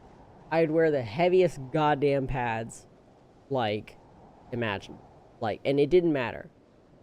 It would still leak through. Like, all of that, nothing would be absorbed. Like, it was just, it was crazy. So I would lose so much blood each. So between the IUD and the testosterone, we don't have here. Shout out. So that I take iron every day now. So, and I learned that NSAIDs, for whatever reason, NSAIDs cause me not to absorb iron. So I am technically allergic to NSAIDs. I can take them. I'm just not supposed to take them regularly. Like, I can take an ibuprofen every now and then. It's not a big deal. I can take a Excedrin every now and then. It's not a big deal. But if I, like, took it, like, every single day or multiple times a day, then it would be an issue. Because it would just affect I would stop absorbing all my iron. So I take iron every day, and so far, so good. We discovered this during COVID, mind you. I was literally out of work for 2.5, a month and a half. Sorry, not 2.5. A month and a half. I was out of work for a month and a half because I was experiencing, like, extreme symptoms, like just a breath. Like, whenever I was talking, I'm talking like I'm, you know, running a marathon at the same time. Like, that's how I would talk. I would stand up, I would immediately feel like I can't breathe and I'm lightheaded. I, like, couldn't eat. I was having trouble sleeping. Like, I had a lot of the same symptoms of COVID during COVID. So I'm like, I can't go see my GP. So I'm like, okay, we gotta go to the ER, I guess. So I go to the ER. They can't figure out what's wrong with me. They test me for COVID. It's negative. I had been tested for COVID before then. It was still negative. So I go to the ER, and they're just like, well, it must be something else. Might be your heart. So they send me to a cardiologist. They do an echo on me. Everything's fine. They're like, we should test you for COVID again. I get tested for COVID. I test negative. They're like, all right, might be your lungs. They send me to a lung specialist. They check out my lungs. They're like, all right, well, could be COVID. They test me for COVID. It's still negative. Then they sent me to, like, a flu specialist or whatever. I get in there, they do a COVID test on me, and the doctor comes in, she's like, I don't know. She's like, how many times have you been tested for COVID? I'm like, at this point, probably like 6. And she's like, yeah, you don't have COVID. Like, she's like, it's something else entirely. You need to go talk to your GP. I will call your GP personally and be like, you need to be able to see this person. They do not have They do not have COVID, even though they have all the symptoms for it, but they tested negative. Like, please go see this person. So I finally go see my GP. She looks at my blood work and she's like, yeah, you're anemic. Like, that's it. Thousands of dollars later. Why the ER didn't catch that? Who fucking knows? I mean, it was in the middle of COVID. I'm expressing all of the COVID symptoms. Their brain's focused on it. I'm sure they just didn't think. Yeah, honestly, I did probably like 5 extra COVID tests. The one should have been fine, but like, this was going on for, like, I mean, like I said, I was out for a month and a half. So this was over a period of weeks. I wasn't going it, like, definitely wasn't doing this, like, back to back to back, because I was waiting to see specialists. But it was not COVID. I was just anemic, because as soon as they put me on iron, we were good. Everything was fine. We got fixed. So I was finally able to go back to work. I mean, it took a while before, like, the iron built up in my, but then it stayed pretty low for like another year or so, and it wasn't until eventually my endocrinologist was like, I don't like that this is staying low. Like, we might need to do a transfusion, but if we don't have to do a transfusion, that's great. Like, but I would like us to figure out why that is. Like, you're taking iron every single day. You're taking like the most you can every single day. Why are you still so low? And then she was like, you take an NSAID every day. Can you do me a favor and not do that anymore? Like, can you just stop doing that? Take acetaminophen or, like, you know, something else. Like, can we just not? I was like, okay, that's fine. And then we did my blood work again. She goes, great, fantastic. Guess what? We fixed it for some reason. So who knows? Lord, like I said, I constantly have a million things going on. But yeah, it's. I mean, yeah. Who knows why? I mean, it could just be that I do have like an NSAID allergy that presents that way for some reason. I don't know. It might have something to do with my liver. I don't know. I'm just not supposed to take an NSAID every day. I also can't take like. Me when I was getting my top surgery, I'm like, they're just like, okay, so are you good with codeine? No on the ibuprofen too. Can't do the NSAIDs, can't do the codeine, can't do any of that. Okay, are you good with Norco? Nope, that's an opiate. Can't do that either. I can do Percocets. That much I know. I can do perks. But I can't do just about any other pain medication or like really strong pain medication. If it's oxy or if it's codeine or if it's oxycodone or if it's Norco or if it's like any, like, I mean, I guess I can do Norco. I can technically do opiates. I'm not allergic to that. I don't have like, it's just I don't like the fact that they are so addictive. Like, I did Norco, so I figured out I was like allergic to the codeine. Because my mom overdosed me. I've never let her live this down. My mom overdosed me once, and it was because I was given codeine for arm surgery. You can kind of see it on here.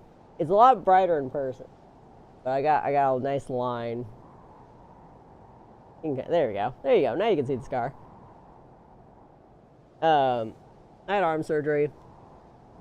When I was like a teenager, because, fun fact, I don't know if I've mentioned this before. Yes, actually, it does have a little bit to do with it. I don't know if I've mentioned this before. If you want to know my fun fact that I give during, like, whenever they do icebreakers, and they're just like, oh, what do you, tell us something interesting about yourself. My answer is always the same. One of my arms is longer than the other.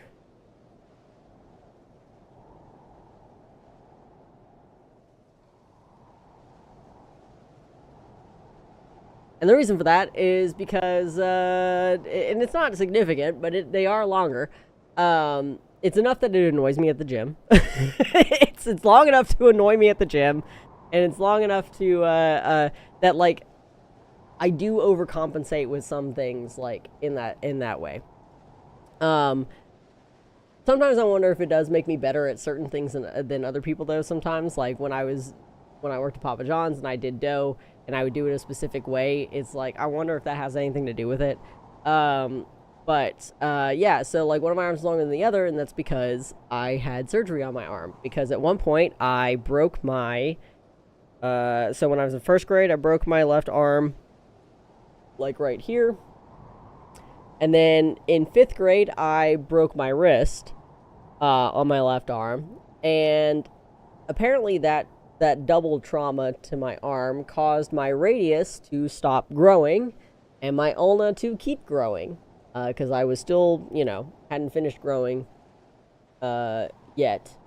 Not by much, I guess. But I hadn't finished growing yet. So one of my plates stopped, the other one didn't. And what happened is that caused my ulna to basically start growing longer than my radius. So this bone was actually pushing my wrist completely out of place. So eventually, if I let it grow, it was eventually going to turn it like that. Every time I rotated my wrist, it would pop in and out of, like, I'd literally dislocate my wrist every time I turned it. Because it was rolling over the ulna, basically. So they shortened it by, like, I don't remember how many millimeters. And they had to put a metal plate in there. Metal plate's gone. That was in there just to let my bone grow together again. And so now I actually still have it. I know exactly where it is too. It's in my safe. But I do have that metal plate. I'm surprised they let me keep it. And I hear nowadays they don't let you do that. But I so that injury and surgery to my wrist is one of the reasons why, yes, my wrist is always kind of not great. And so, like, even if my muscles are fine, I can feel the strain on my bone. Like, it feels like, I know your bone is supposed to grow back stronger than it did the first time. It does not feel like that. At least my arm doesn't feel like that. I don't know why. But yeah, so that's part of the reason why. Because my wrists are constantly training with that kind of stuff. But yes, that is also why, yes, one of my arms is longer than the others, because one, we had to stop growing prematurely, and the other one was left to grow another couple like a centimeter or two. Like, it's not long.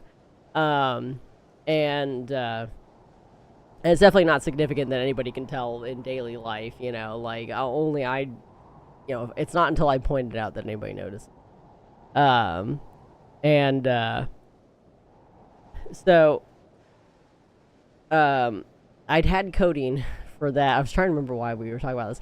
I had codeine, for that surgery, and I was okay on it.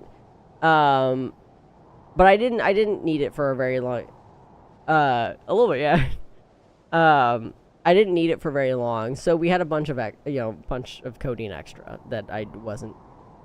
So when I got braces, mouth pain is so much worse for me. If it's mouth pain, it's like immediately doubled on the pain scale for me. Like a 1 is suddenly a 2 for everybody. Like a 2 is suddenly a 4. Like literally, it's so much worse. It's exponentially worse. And like I had to go to when my wisdom tooth impacted, I had to go to the ER because the pain was so bad, and I couldn't get it. It impacted around, like, I don't know, 2 or 3 o'clock in the afternoon. So I was not getting into a dentist anytime soon. At least not until the next day. The pain was so bad. It was an 11. Like, I couldn't function. Like, I couldn't think. My mom's asking me questions, and I'm like, I don't know what you're saying to me right now. I am in so much pain. I cannot comprehend what you are expressing to me right now. I just want to roll over and die right now.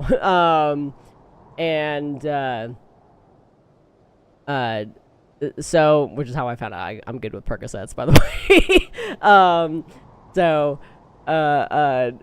Anyway, so I had braces. Pain was so bad. The pain was unbearable. So my mom was like, well, how about we give you some of the codeine that you had from your surgery? How many did we give you? Was it 1 or was it 2? I think it was 2.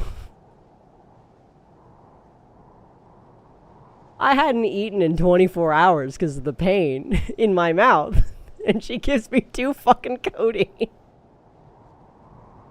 Me and that toilet became best friends that day. I was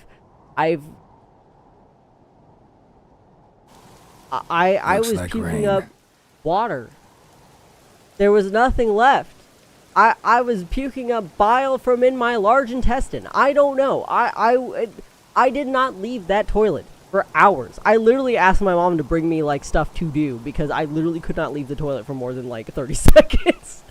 Like I literally just got so comfy, just hanging out on the toilet seat, just being like, all right, I love you, toilet bowl. Like, you're my best friend right now because I can't get up. I've never thrown up more in my life. God, I'm so glad I have not experienced that with alcohol. Oh, Jesus. I've gotten a little close, but, like, my body has an automatic shutdown button when it comes to that. Like, I complain as I might when it comes to, like, all of my syndromes. At least my body has an automatic shut off when it comes to alcohol, and I've never gotten blackout drunk or, like, sick to my stomach. Or hungover, for that matter, because my body says, hey, you've had enough alcohol. Now's the time to quit. No more. No.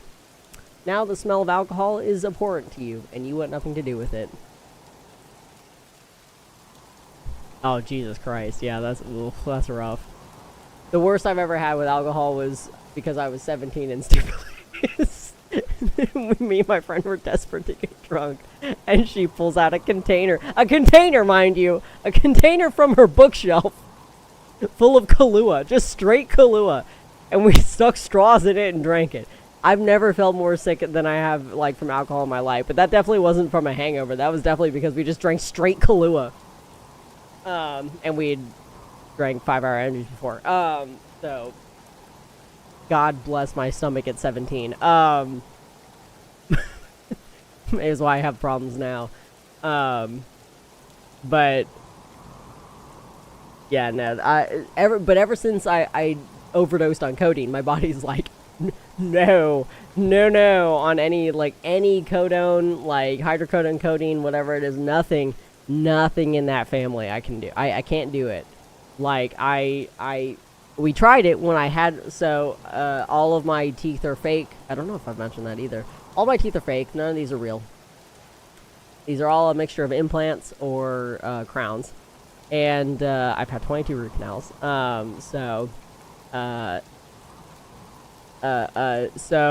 when I was having all that done, we did it in sections. And so there was one time they were just like, well, would codeine work for pain medication? And we were like, well, probably not, but we'll give it a shot. And I told my mom, I was like, no, it's not going to work.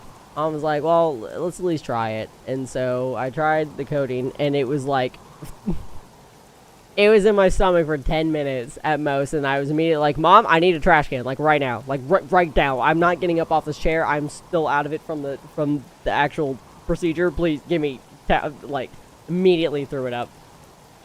And so we had to contact them for like something else. And they gave me Norco. And Norco was a lot better. But after only taking it for like a week, like I took Norco for a week and I had withdrawal symptoms after taking it for a week.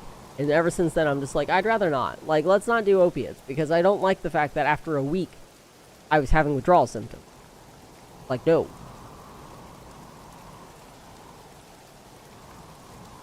Oh, yeah. 9 shots is crazy, too.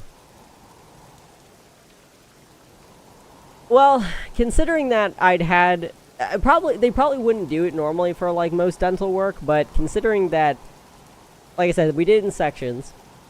So I would basically go in and they would do one section, like, they would do, like, maybe bottom right, right? They do bottom right, and we'd wait for that to heal up for, like, a couple weeks, and then they'd come in and they'd do, bottom middle. And then we'd do that for a couple weeks, and bottom left. And so we would do, like, it was 6 sections. Mind you, like, I was out of it for all of these, too. They gave me an anxiety, like, I was gabatrazed like a fucking dog. Like, before the vet, I was given an anxiety medication that just completely zonked me before I even got in there. And when I got in the chair, luckily my dentist was had credentials to do this. So they knocked me out. Like, I was asleep for the entire thing, which is good, because 6 sections, 8 hours each. I was in the damn chair for 8 hours. With my jaw propped open for 8 hours. And they have to knock you out if they're going to do that, because I think I'd lose my mind if I was like physically awake for all of that. Yeah. That's how many hours my teeth took. Yeah. I'm not even joking on the 8 hours too. My mom would literally bring like, you'd have to bring all like a bunch of stuff with her because she was stuck there for like 8 hours like each time. Like, I'd get there at 8 a.m. and we'd leave by like 4 or 5 p.m. Like, I'm not even joking. So like it was crazy long. So yeah, 48. Is that 48? 42?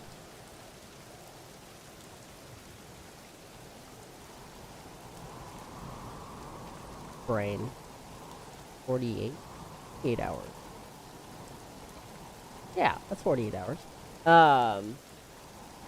So yeah, it was a crazy long time in the dentist chair. But yeah, because of that, and let me tell you, also, I just want to say, when you wake up from that, and you're in the dentist chair, and you have no teeth left in that section, and they're all gone, because like I said, none of these are real. They are all gone.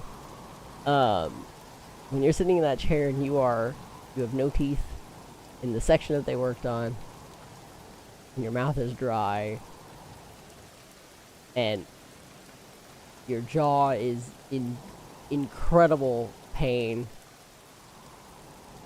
the only thing you can think of is how fucking bad teeth taste. I've never tasted anything worse. Genuinely horrific. I've never it is a weird, disgusting, like, sour taste. It is awful. The taste of teeth dust is disgusting. And the thing is, it's like it's coated in my mouth, so my mouth is dry, and all I can taste is that, and it's like, and all you can do is just, it's all over your tongue. There's nothing you can do. You can't even rinse it because your mouth is still open because they're about to yeah, get the baleen and stuff like that. That, like, my they would wake me up before my teeth were put in, because they would have to ask me about, like, feel and stuff like that, right, while they put these crowns in. So I'd have to be awake for it, especially with the implants and stuff like that. And they'd have to, like, shave down, make sure everything feels right. And I actually have one tooth that I thought they made incorrectly. This canine actually is not shaped like a canine. This canine's actually shaped like a molar. So if you actually look inside, like, from the top down, you actually will see a molar in the place of a canine, and that's because of bite. Like, apparently, the way that I bite they were like, no, we need to do that, so that way the tooth integrity is fine, I guess. Eventually, all of these will need to be replaced at some point, which is so exciting to think about how much that costs, because I haven't had to replace any of them yet. The cement they used when they put them on got recalled, by the way, so all of these will come out at some point. I definitely have had them come out. Like, I've had, I think, 4 of them come out. 5 of them come out. If they come out and it's a crown, it's awful. If they come out and it's a crown, it is a horrible time, because my nerves are exposed. They don't stick very, like, the cement's bad. Like, the cement will eventually give way. So like I said, 5 of them have come out because the cement just failed. So, and I found that out after the first one came out, and he was like, yeah, by the way, like, the cement was recalled, so yeah, it's probably gonna happen a few more times. And so, hooray. So I will eventually have to go in for, like I said, it happens every now and then. So far, I have not lost one or swallowed one. I've come close, but the craziest thing is they come out of the dumbest things. You wanna know how I lost the first one? I was eating a roll. I was eating bread. They're always like, so like I can't have like super sticky things. Like I can't have toffee. I can't have like gummies. I can't have like stuff like that. Yeah, a bread roll. One of those like, I mean I can have bread, but like twice. I've lost teeth to bread rolls twice, actually. The first one was a bread roll. The most recent one was a bread roll. My first experience with it, though, it was like this tooth, I think. Like one of my incisors in the front, the bottom one. It's 2 in the morning. It's 2 in the morning. No, the first one was a Sister Schubert's, like one of those like bread rolls you make, or like the tin of bread rolls that you make that are frozen that you put in the oven. And then the other one was from Panera Bread. So it's 2 in the morning. I opened the next day, which was unusual for me at the time at Papa John's, and I should be in bed, but I'm not, so I'm eating rolls. And because I'm eating poor people's dinner. Excuse me. I'm eating rolls. And I remember biting into this roll and then biting down on something really hard. And I'm like, what the fuck is in my bread roll? And so I pull it out and it's a tooth. And my immediate reaction is whose tooth is this? Did somebody on the factory line lose a tooth in the fucking bread? And then my tongue feels like the empty space and the metal rod, because this happened to be one of those, one of the implants, and hits the metal rod, and I'm like, oh my god, it's my tooth, holy shit. And then the pain kicked in. So then it was like, oh shit, my nerves, hello. Like, it did not occur to me that that would have been my tooth. Yeah, luckily because I remember calling the guy that, the only other manager that could possibly open. I was like, hey man, can you open tomorrow? Because, I gotta get this fixed, and if not, can somebody come save me so I can go get this fixed, because the guy's all the way in Nashville. I gotta get there before, like, you know. So, now I just carry Fixident with me everywhere I go. Shout out to Fixident. It works for dentures, it works for fake teeth. So, that's what I usually just do. But yeah. Let's see. Twice it's been bread. Once it was me eating Skittles. That was stupid of me. And then once was also me eating chocolates out of a, chocolate, like, assorted chocolates thing. And as soon as I bit into it, I was like, it's toffee, isn't it? Motherfucker. I ripped out one of my molars immediately. I was like, oh, motherfucker. I knew as soon as but it's like, it's too late. The toffee has entered your mouth. It has cemented itself onto your tooth. It's too late. You ain't getting that shit off without ripping your tooth off. So that was also, like, my fault, I guess. I mean, it's, yeah, like, and then what was bread? The other ones. I know the other ones have been really too. But yeah, anyway, it's dumb shit, honestly. Oh, I think one just came loose. Like, I wasn't even eating anything. It was just like my tongue hit it, and then I was like, oh. I do have one that actually has not yet come loose, but has been teasing me for like months now, because like I'll eat something and then I'll feel the suction of it like lift off of the cap and then sink back down, and then it. But when I went to the dentist and they tried to get it off, it didn't want to come off, because I was like, well, this one I know needs to be re-cemented, and they were just like, well, we don't want to, like, yank it out, like that's gonna be painful and unproductive. And they were like, I guess just come get us whenever it comes off. You know what sucks though is every time they come off, it costs me $250. So, ain't cheap. why anyone's like, oh, I wish I didn't have real teeth. Well, I'll tell you what, it's not cheap. It's not fun. This is not, I mean, on the one hand, cool. I can't ever get cavities again, and, you know, it's, I can easily whiten them. If I want to replace all of them, I can go a few shades lighter. Like, it's not a big thing, but,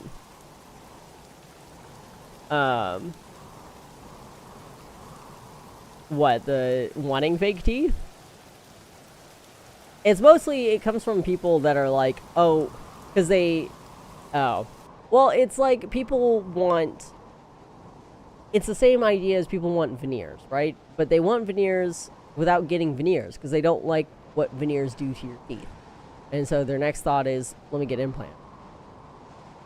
You don't want implants. You don't want, like, as somebody who's had 22 root canals, you do not want 22 root canals, let alone the full set. Like, 75% of my teeth have root canals, which also is good for me because now I have almost no pain. So, like, even if I was going to get cavity, or, like, very few of them still feel anything. So, you know, there's a benefit of that, I guess. But it's, yeah, I've definitely talked to people that are like, well, I wish my teeth looked better, so I'd rather just get implants. Crowns. Like, you don't. Trust me, you don't. Like, you really don't. Trust me when I say that time in the chair is not worth it. And the recovery time is awful. The recovery from it's awful. Like I said, it takes months. It's months and months and months. And like, the official, like, when you actually sit down, like, after the 8 hours, you're not even on your feet for, like, 3 days. Like, it's like a regular surgery. Like, you can't get up. You feel awful. But yeah, it's there's some benefits to it, but I just don't see it as worth it. Ooh, what's this?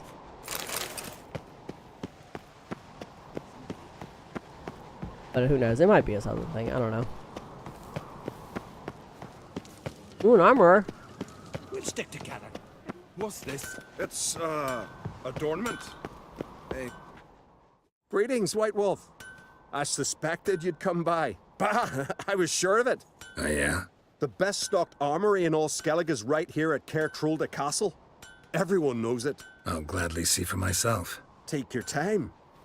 Give them all a careful look. Craft something for me, will you? Let's see, oh, right, I leveled up.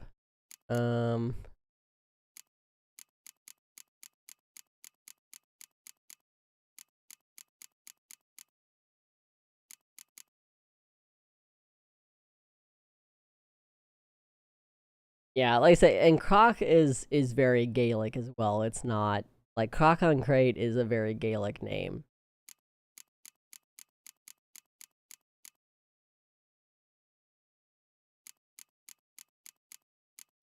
I don't remember where Kaer Morhen is and why it has that name, but I don't, like, as far as like where it is on the map, I don't remember.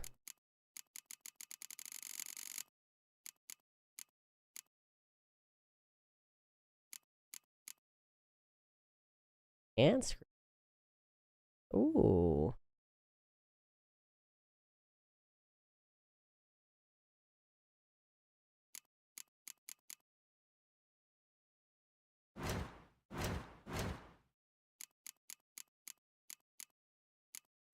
Hold on. Get the... I need leather scraps, right? Yeah. Oh my god, I'm broke.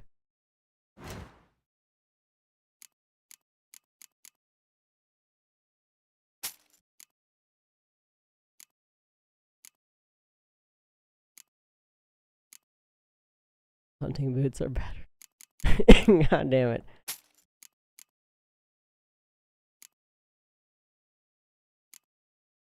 And the tracker. What the hell?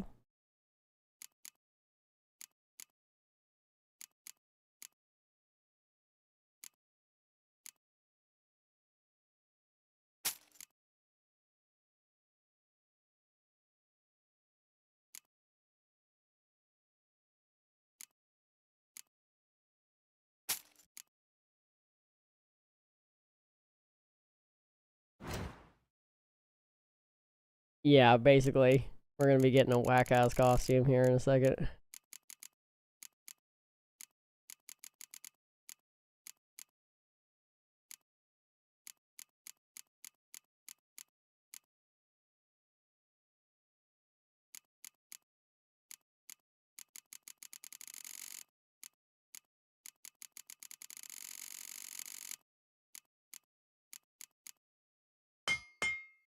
There we go, nice.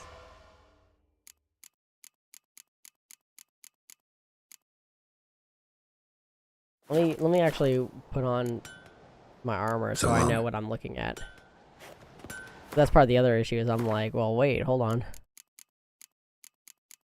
Okay, 34 versus... Nope, okay, so we'll put those on. 31 versus 30, yeah, so I guess we'll do the hunting boots. There we go, okay. So we're not that far off. The griffin boots. So you're back. Was right. Craft something for me, will you?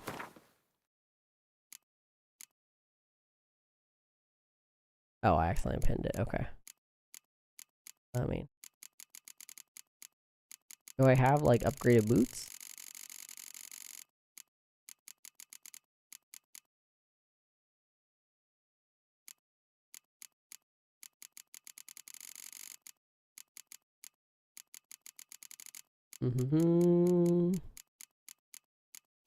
Nothing else that's really... Oh wait, hold on. Wait, do I get a bonus if I have the whole thing? Is that what it is? So long.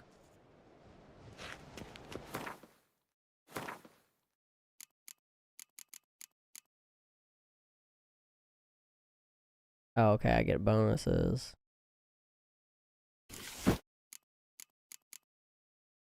Still +2.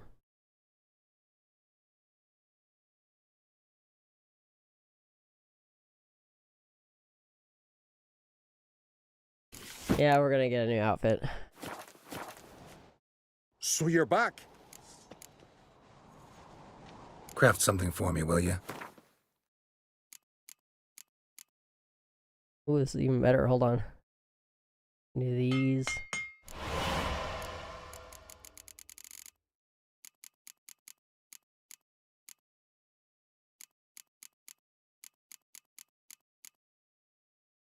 Oh, I do like that one. But this one's better, +7.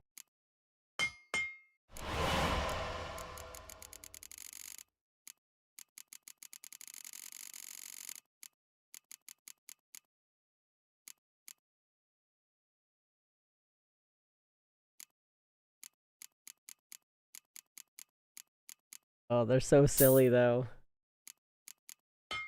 We're gonna have them anyway. This is gonna be a whack-ass costume, indeed. And then, yeah, that'll be the best. Okay.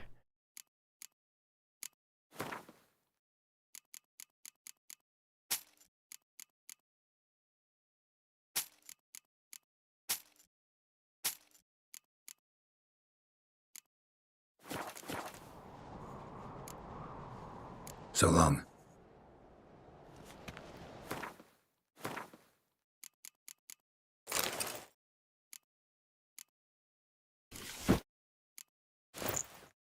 I got the mittens. It's not that bad.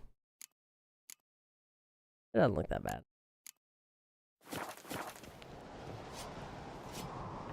But we got the mittens. And now we have an actual full breastplate.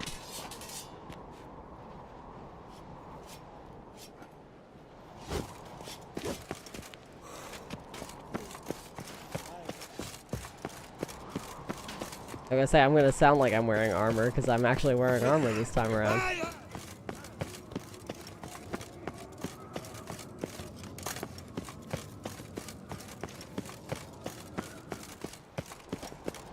Nope, just the breastplate and the gambeson. And then I got the mittens.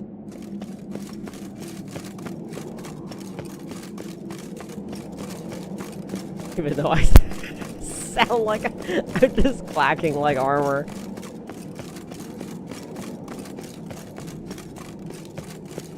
I'm definitely not sneaking up on anybody like this.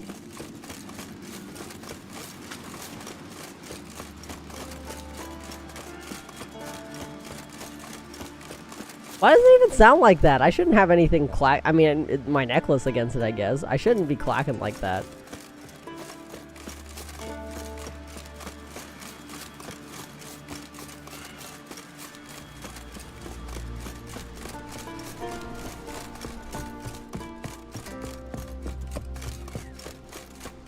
No, the boots are just regular boots. They're leather boots.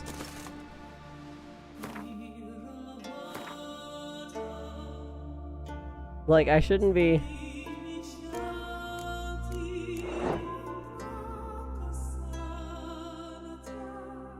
I mean, they're shiny, but they're definitely leather.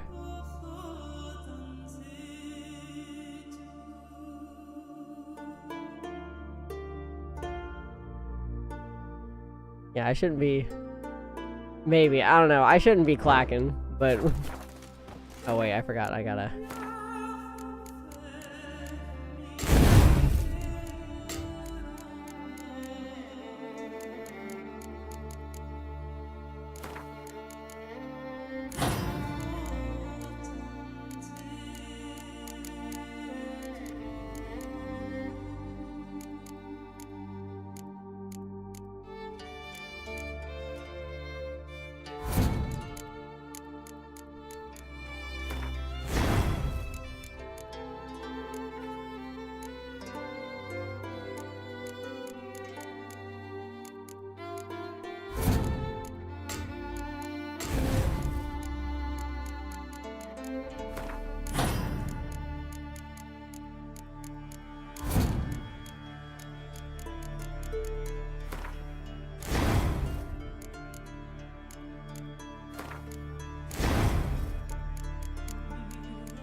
Lots of slots now.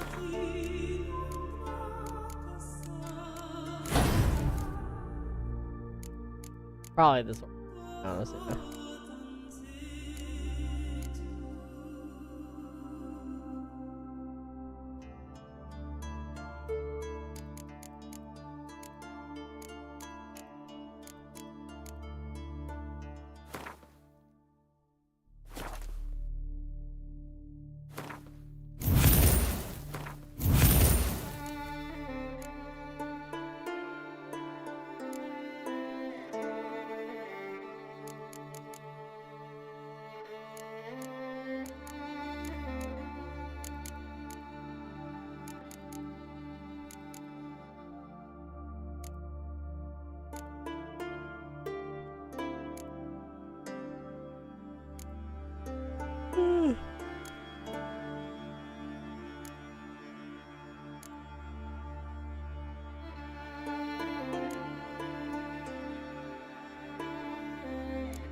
Hmm.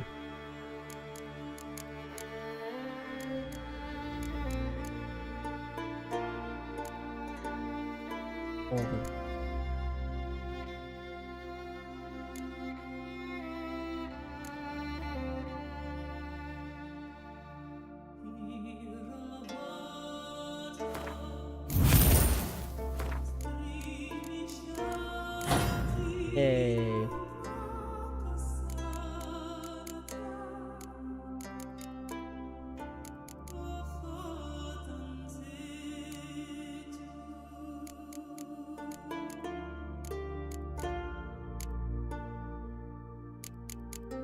Wait.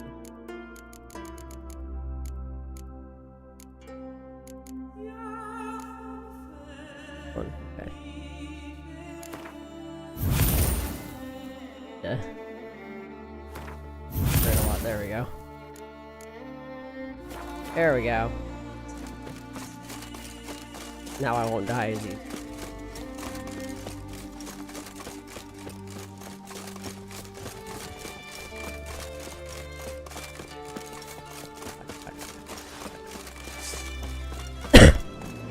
Oh, you want to try, buddy?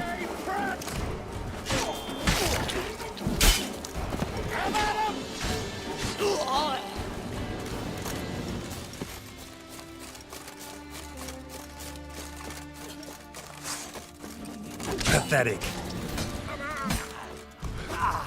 Try.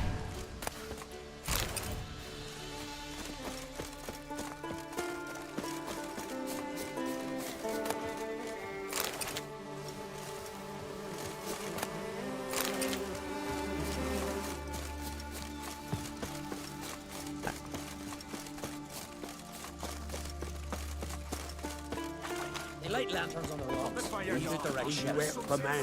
Why? Who needs to Get talk? back to your affairs. You?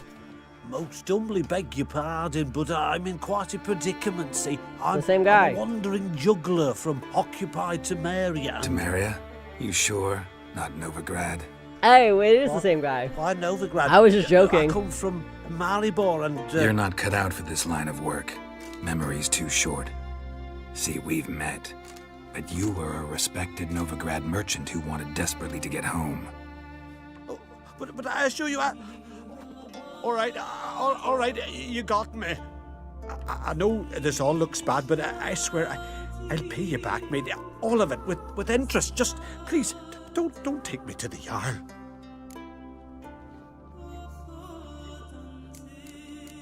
What should we do? Won't turn you in. You're all can decide what to do with you. Take care of you myself. You cheat.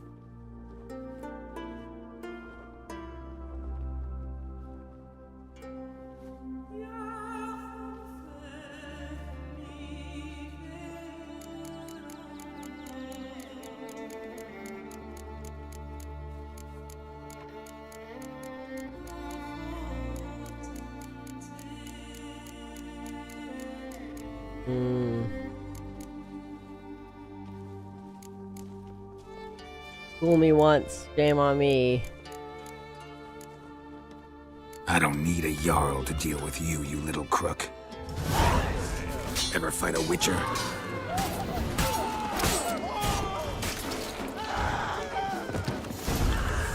Damn.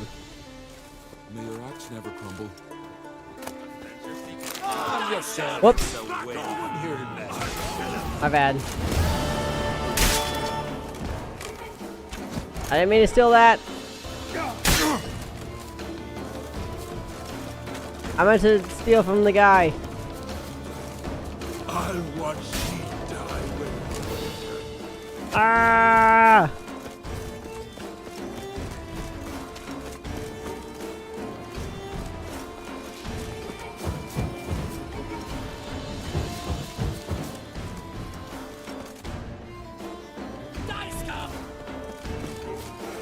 Fine.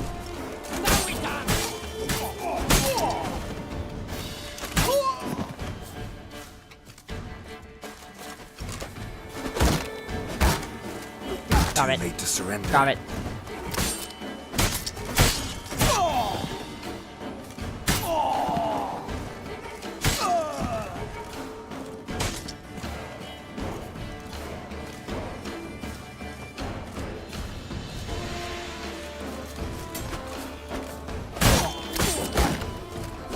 Grab it. Grab it. Grab it. Grab it.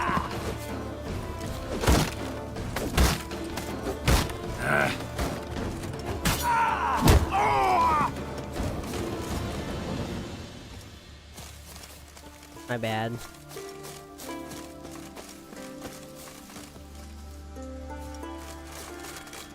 I don't get any loot from them. Rightfully so, otherwise I would just encourage killing the guards.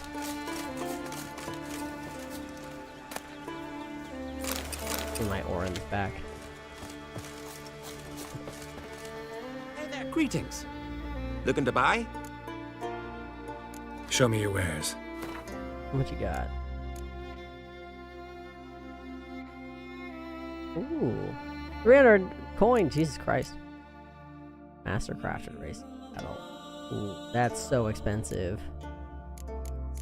Jesus Christ. What do I have?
Oh yeah, the Faroe Islands are a thing here. I completely forgot about that.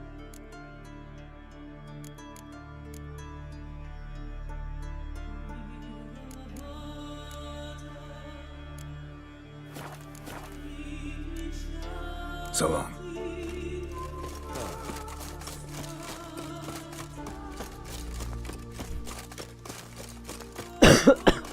Yeah, it's like suddenly we just have some actual landmarks.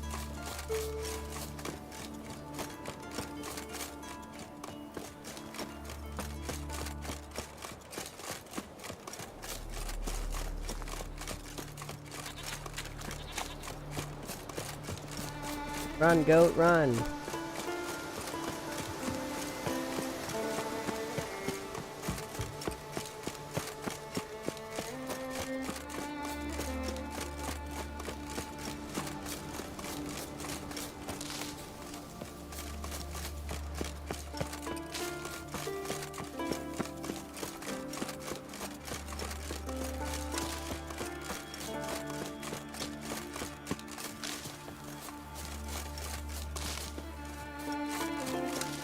It's clearing up. And in sight. Oh. Oh, these guys are slightly different than...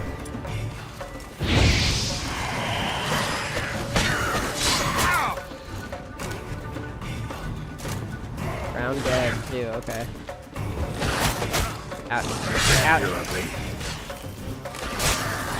Ouch.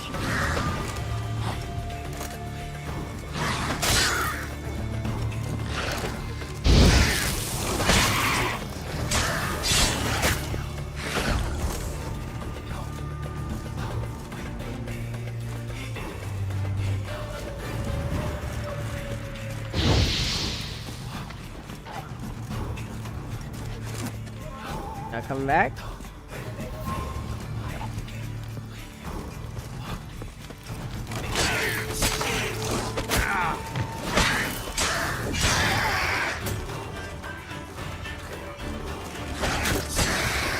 Time to end this.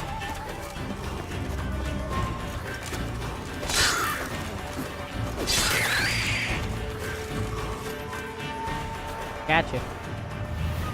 Yay, people come back now.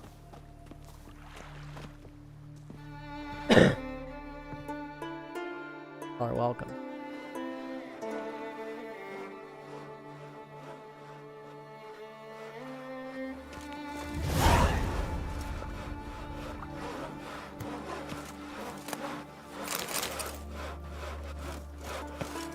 Well, my dad's off fighting the black ones.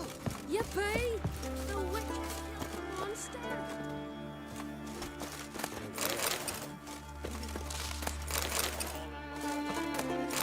Years, and you think they got lost? Maybe play it, don't you? What brings it to me? Wouldn't mind a look at your wares.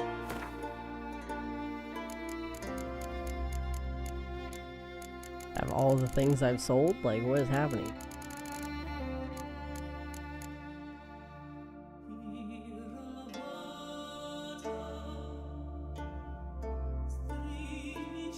Expensive though, can't buy it.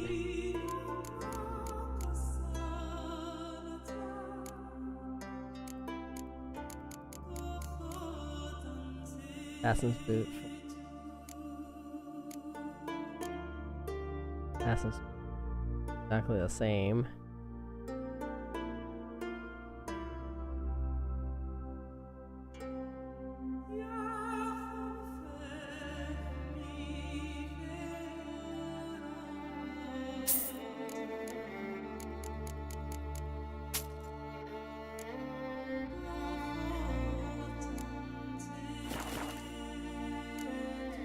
Farewell. Now I can put away my...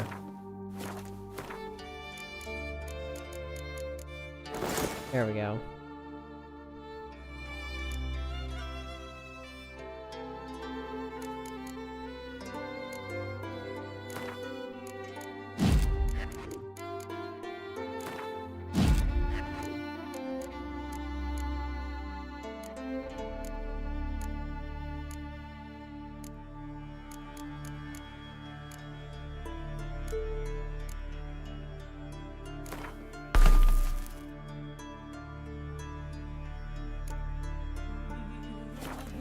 I know, we need to do some actual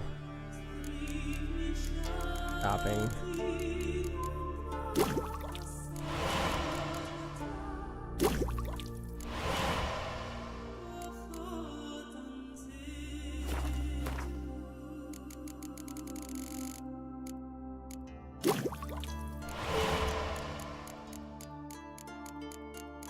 Yes, I can make new things now. Hybrid oil, let's go. And earth elemental. Ooh, yeah. Oh.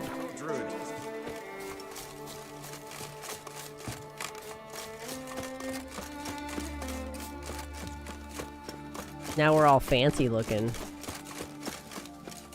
Honestly, for what I thought was going to be an absolute disaster of an outfit, we're kind of cooking a little bit. It's the mittens that just get me a little bit.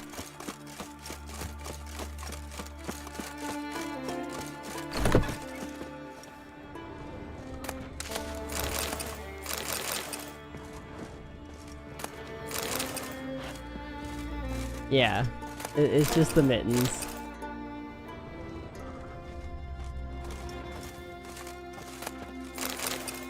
I suppose that's probably what's clacking, but I feel like the mittens shouldn't clack that much.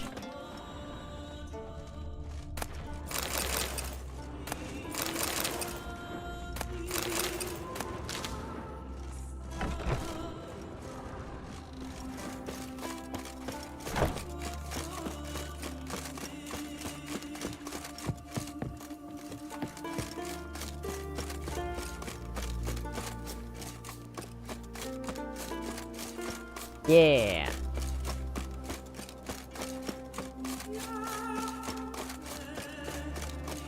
Like little mini bucklers.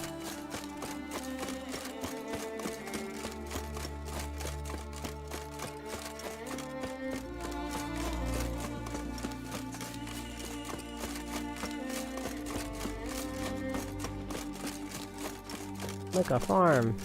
There's cows. Oh, what's over here?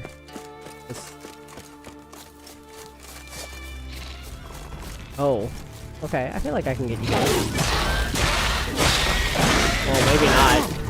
Maybe not. Oh no. Oh no. Oh no. Well, how long you gonna make me wait? Oh. Yeah, I gotta use Gwen.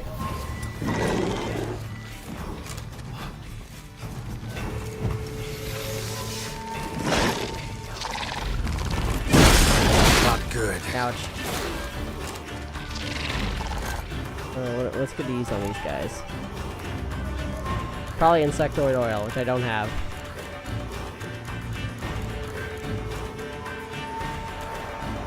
Golden oil or insectoid oil, yeah.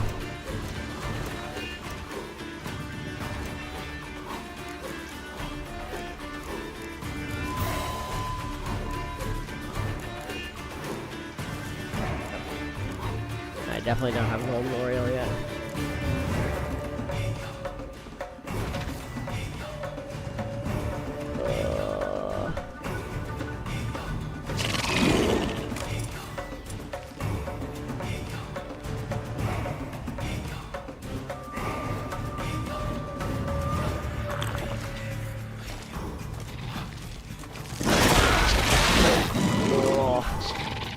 Hold on, I gotta...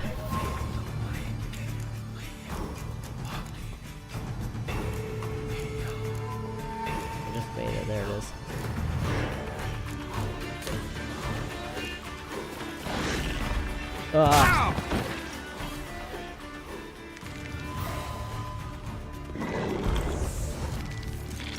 Ooh, I'm toxic.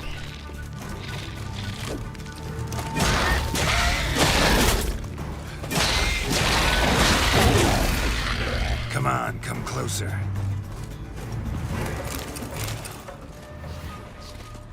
They ran off. Well, I guess.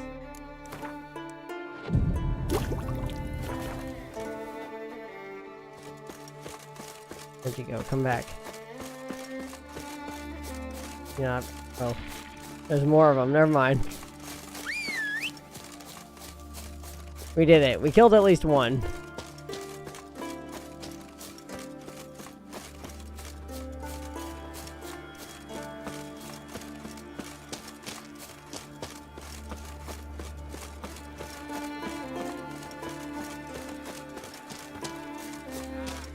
Okay, and we haven't really seen me have this happen all that often, but if you use too many potions, you end up, like, toxic. Like, even witchers are like, okay, I can only handle so many potions in one go.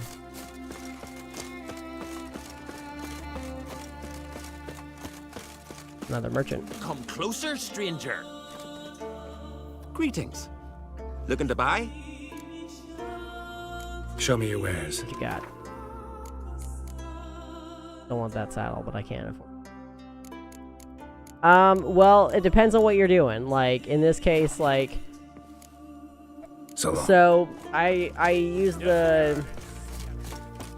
I use the 2 swallows, but it's mostly the decoction. So I used the earth elemental decoction because it was going to, like, numb the effects of... It was going to prevent the effects of the poison from hitting me so hard. But the decoction, like, instantly raised my toxicity level. Like, it was just immediately super high. Ouch.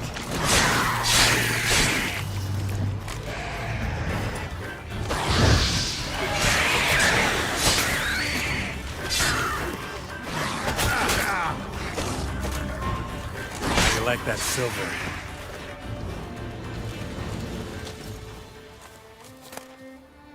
Pretty much, yeah. You see drowners everywhere.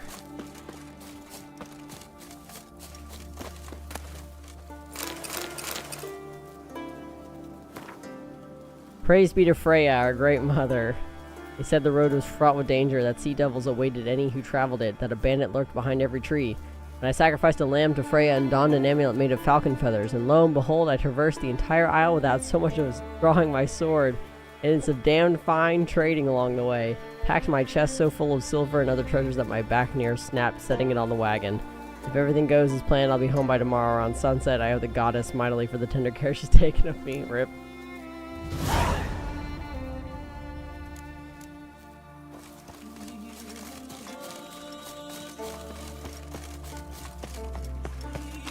My treasure's mine, baby.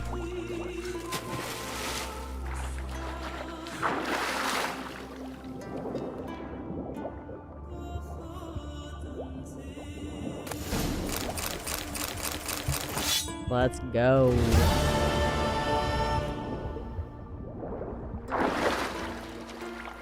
Freya be praised indeed. Oh, bear. The white bear.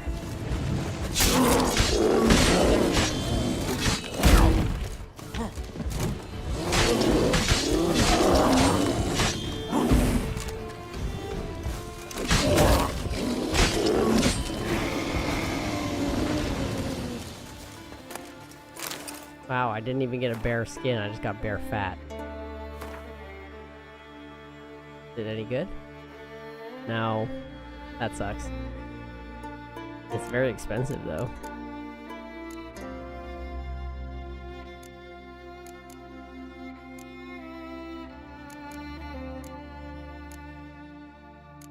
I ended up with like a ton of, yeah. I was gonna say, like, I think there's like a bunch of florins in there, but florins aren't in exchange for crowns at the Vivaldi Bank in Novigrad. Okay, I need to go to the bank at some point, because I have a bunch of florins and they're not any good to me.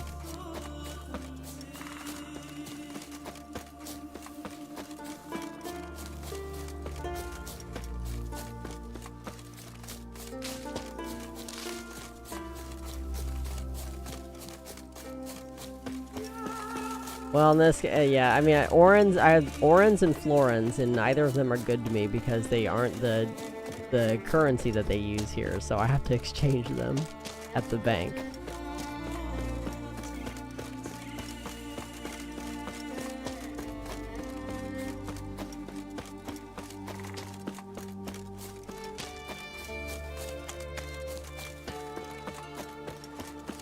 Yeah, well, no one said this game was not complicated. What's down here? Is there another bear? Oh, white wolf. Hi. Oh, there's a bunch of you. I'm also known as the White Wolf. Hello, brothers. I don't want to kill you, but here we are.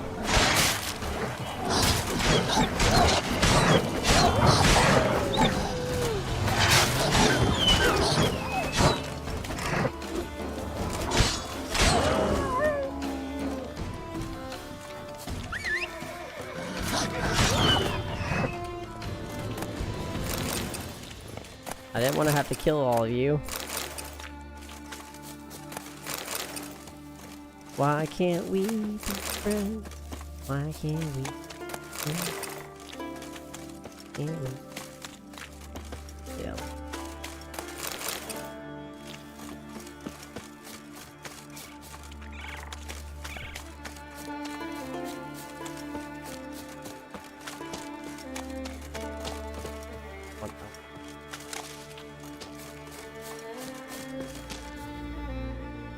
What?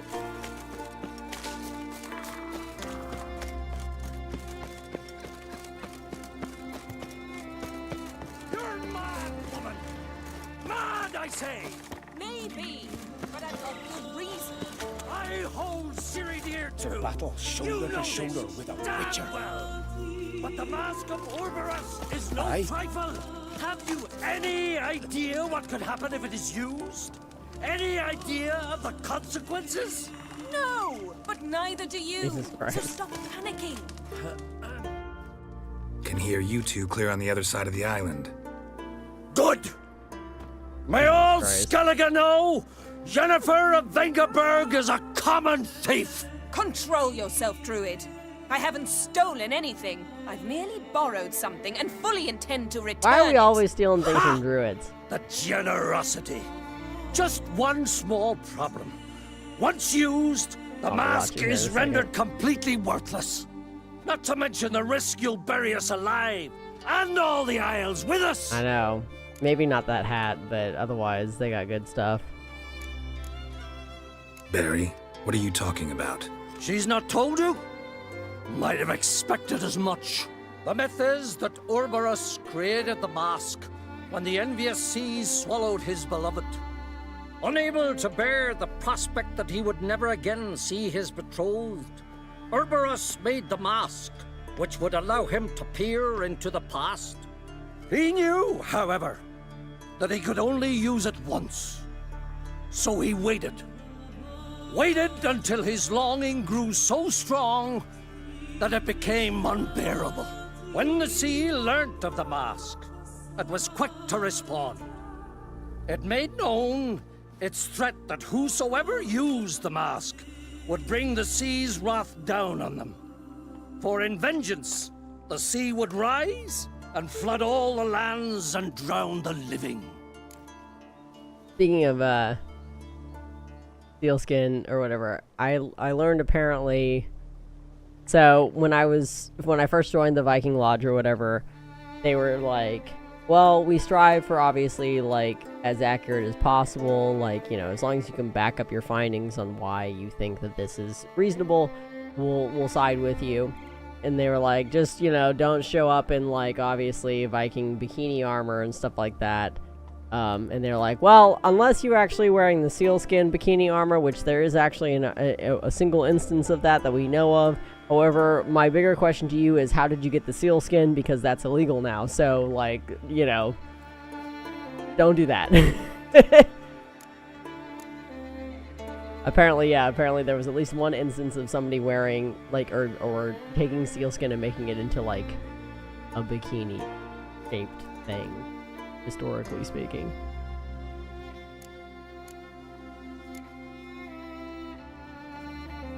Where'd you get this mask? Sailors from Clan Dimon pulled it from the sea, near the Njord Trench. Yeah, but how can you be sure this is Urberos's mask? Its appearance is exactly as described in the myths. You believe the myths? Only ignorant fools belittle their significance. Besides, it's not the myths that are on trial here, it's the thief.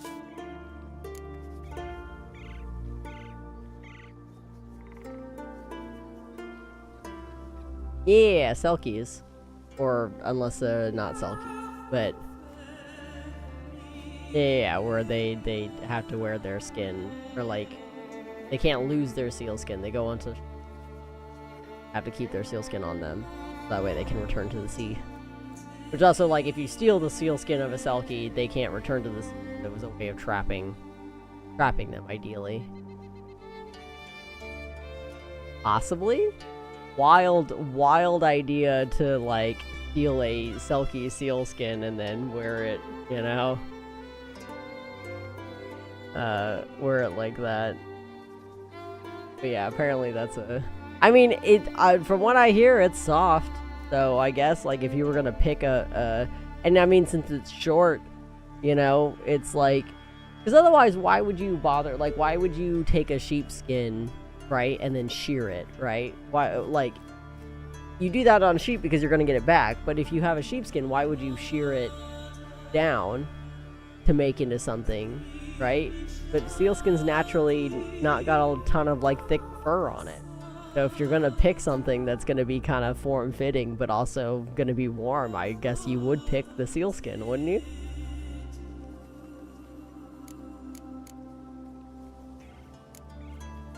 Theft or no theft, Krach gave us free rein. First off, this might indeed be his isle, but we, the Druids, watch that no alien magic takes hold here. Secondly, after the cataclysm occurred, Krach turned to us for help, and trusted this site to our care. Third! What? What was that? No. Yennefer's used the mask. Follow me! We must... Uh-oh.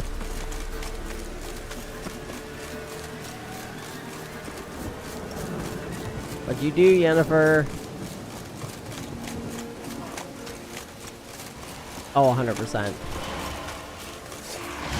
Foglets. Great. Damn it. Oh, I should have killed before I killed here. Ouch.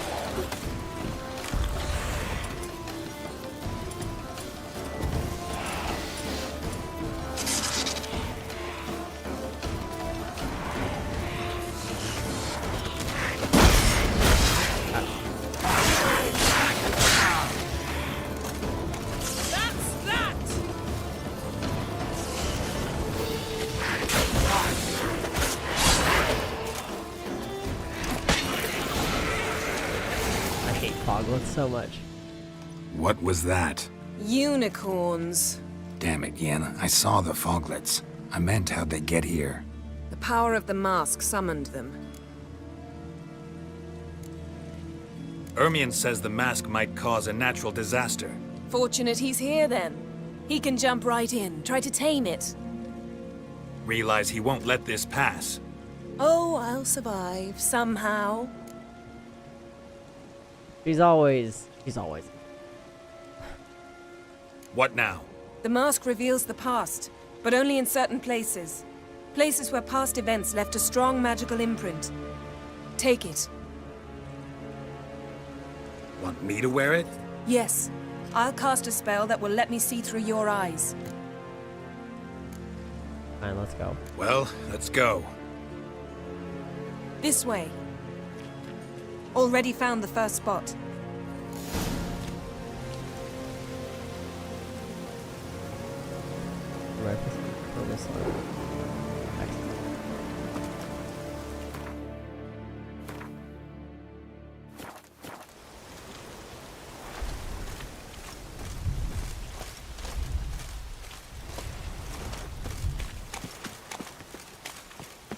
A little bit, yeah. This is the spot. Put on the mask.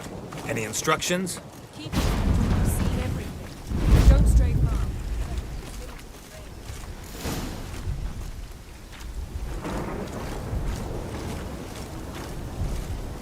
What's that? A portal? 2 people emerged from it. The woman was Ciri. How can you know? The way she moved. Like a witcher. Seems they went that way. Come, let's find the next spot.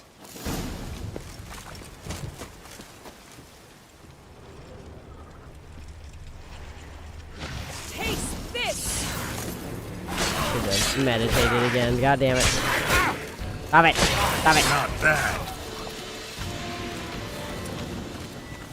Don the mask. I will in a second. Hold on.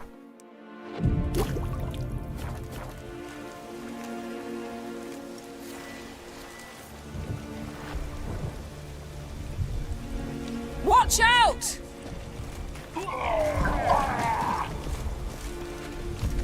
What was that? A magic explosion of some sort. So powerful that even the echo was dangerous. I wager it destroyed the forest. But Ciri and her companion weren't harmed. I saw them escape. Let's see where to. Place is creepy. I don't like it. Nor do I. Anyone here when this happened had a slim chance of surviving. I know what you're thinking, but don't worry. Ciri can take care of herself. Follow us, man. When I'm done with you.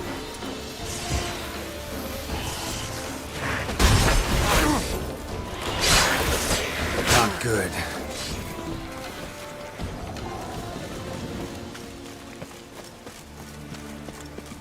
Well, ready? You... Someone chased Ciri. See that? Might have wounded her. She escaped. Through another portal. Know where it led? Magic residue trail leads to... Velen. Any chance you can figure out where We Ciri's we're companion going back fled to Velen? This portal's God gotta damn be it. nearby. I'll try to find it. Come. Let's see, we're just running around. I learned this at Brenna. Like, come on, Ciri, please, for the love of God, stay in one place.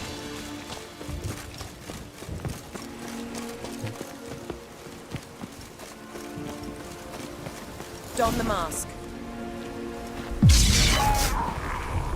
Nice fight. One repelled the other with powerful magic, then fled through a portal. A mage? Most likely.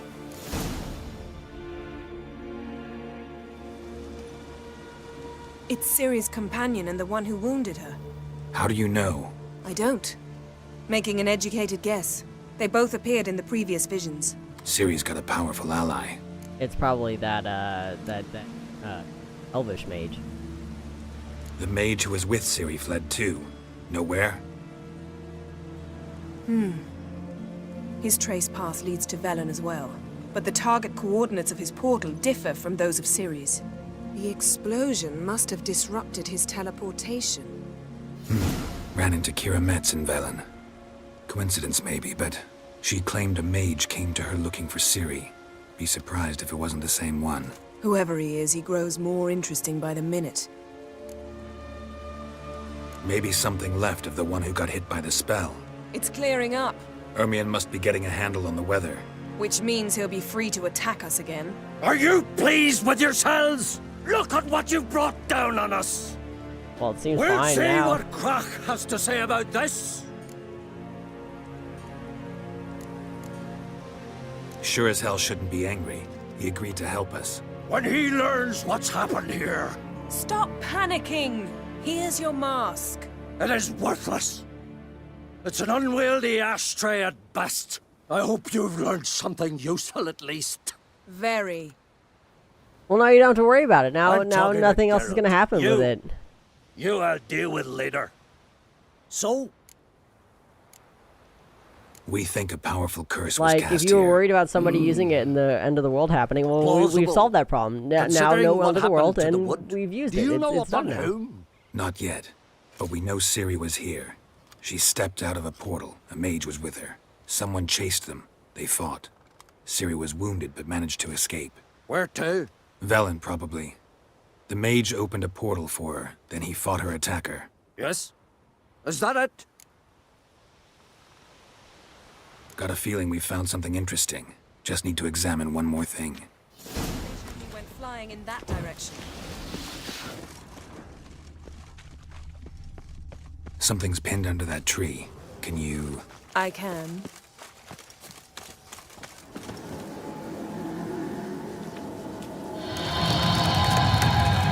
Thanks, man. Oh, I was gonna say, I don't even see a body. There it is.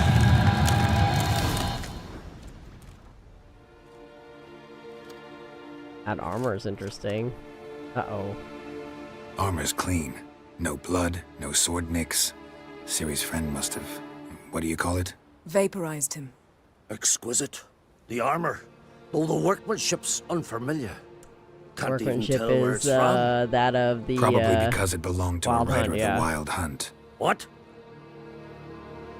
So it's true? The Wild Hunt? I feared as much. First here, then on Hindersfjall.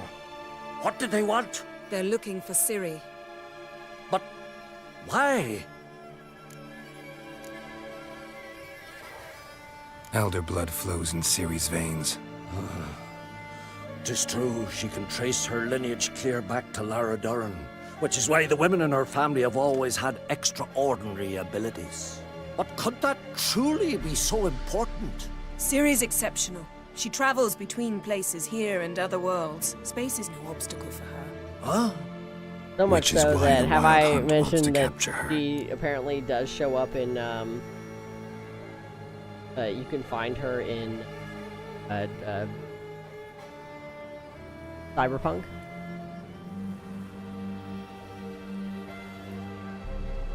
Because she Speaking can literally of the go, hunt, she literally goes to other mentioned it appeared dimensions. on Hindersfjall. Well, it happened at least a fortnight after the cataclysm struck here on Ardskellig. The raids raided Lofoten at dusk in a blizzard. Itself a strange occurrence for that time of year. The islanders said the wraiths. They barged into their huts, killed anyone who resisted, then galloped inland, A little bit, yeah. laughing fiendishly. Anyone survive? A dozen or so women and an old man. Next stop, Hindersfjall. I'll meet you on the beach near Lofoten.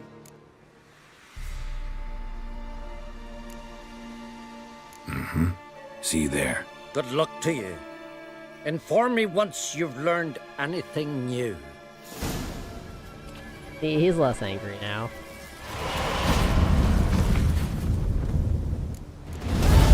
Hooray!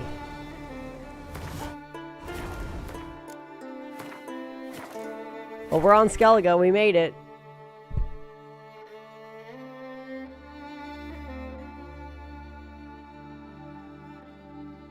And we'll continue on Skellige at Hindersfjall. We'll do a few side quests on Thursday. Yeah, Skellige is fun. And we haven't even really started touching the majority of Skellige yet. We haven't even started doing a lot of their we haven't seen a lot of their creatures, I guess. Yeah, because I was gonna say, I was like, from what I remembered, it's like the Viking version, but then it's like, yeah, as soon as we got here, I'm like, yeah, this ain't like Danish or Swedish or Norwegian Vikings. Definitely something else. So, yeah, we'll be back on Thursday.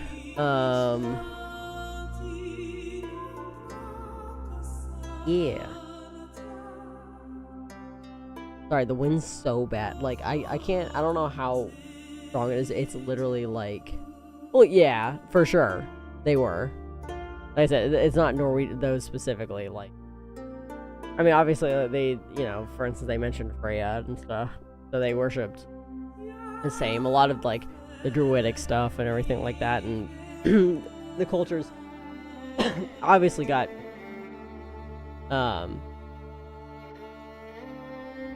references and everything like that. It's just, it's not exactly the same. The wind is just so distracting. It's like I said, it's so strong. Like my window over here / door, it's a Juliet balcony. There's a door. I can hear it, like it's pretty. The seal on this door is pretty good because like even when it's negative degrees outside, like I don't really feel a lot of the cold seeping in, so there's not really a draft. So it's pretty well sealed. I can feel the air pressure change in my house when the wind blows right now. I can feel like an actual draft. It's I'm on the 5th floor. So there's only one more floor above me. So But yeah, it's I can literally feel like a very gentle breeze come through, but like compared to the wind outside, but I can feel it. So that's crazy. And I can hear it like I can hear my windows like bowing like as it fits through cracks and stuff like that. I'm sure all the peanuts I left up there for the crows are gonna on the ground. No, because normally I don't need it. Like I said, even in negative degree weather, like even when it's at its absolute coldest with wind chill here, I don't feel the cold sleeping through, so I usually don't have anything to protect. Like, this wind is unusual. This is not normal. This is, like, because it's been 50 degrees, so I think we're getting, like, high pressure winds from, like, the fact that it's been 50 degrees and then it's gonna drop again, I think tomorrow. Be back in the 20s again. So it warmed up and now we got cold air coming in again, so it's like you know, vaguely tornado weather. So it's tornado winds. It's just high winds. It's just unusual. Like, I'm not used to it being like, these are winds that in my head, if I imagine what time of year I would normally experience these winds in like Tennessee, it'd be like April or May. Like, I'm very familiar with these because I'm very familiar with tornadoes. Especially, I've definitely lived through my fair share of really rough ones in Tennessee.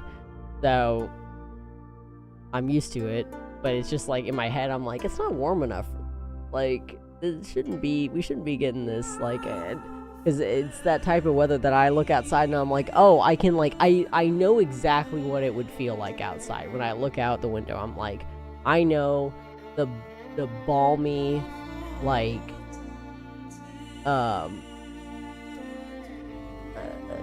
humid, but not super warm, not cold either, like temp. I know exactly, like I said, I know exactly, and I can like smell the rain on my, you know, like that kind of thing. Like I know exactly the weather that I would expect if I walked outside, and it's not that. So that's what's throwing me off. Yeah, I've lived through quite a few. There was the Good Friday tornado of 2008. Killed 2 people. And it was a mother and child. The house or the lot where the house was before the tornado has been empty since then. It destroyed miles. It missed my neighborhood by a block. Like, it got the neighborhood next to mine, but it missed my neighborhood. But it was miles wide. It was one of the most destructive tornadoes I've lived through, I think. We've had we get them every year. There's at least one a year, like, that actually touches down. Like, you get threats of it all the time. I was shocked to find out that Minnesota does have its fair share of tornadoes.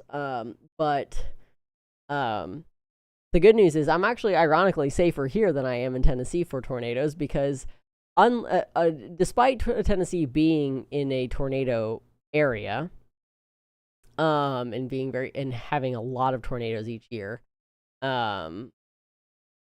there's, like I said, touching down is one thing. You get a lot of like warnings and stuff. Oh, there was the one that touched down maybe like like on the street my store was in. And we actually had to go into the walk-in and everything. But Tennessee doesn't have any like anything underground. There's no basement. The only time you get basements in Tennessee is if you're on a hillside. So like if you're in the mountains or if you're on a hill or whatever, like you'll have basements, but that's because they're the open basements, right? Like that open out into the like they have like back doors to let you out. So the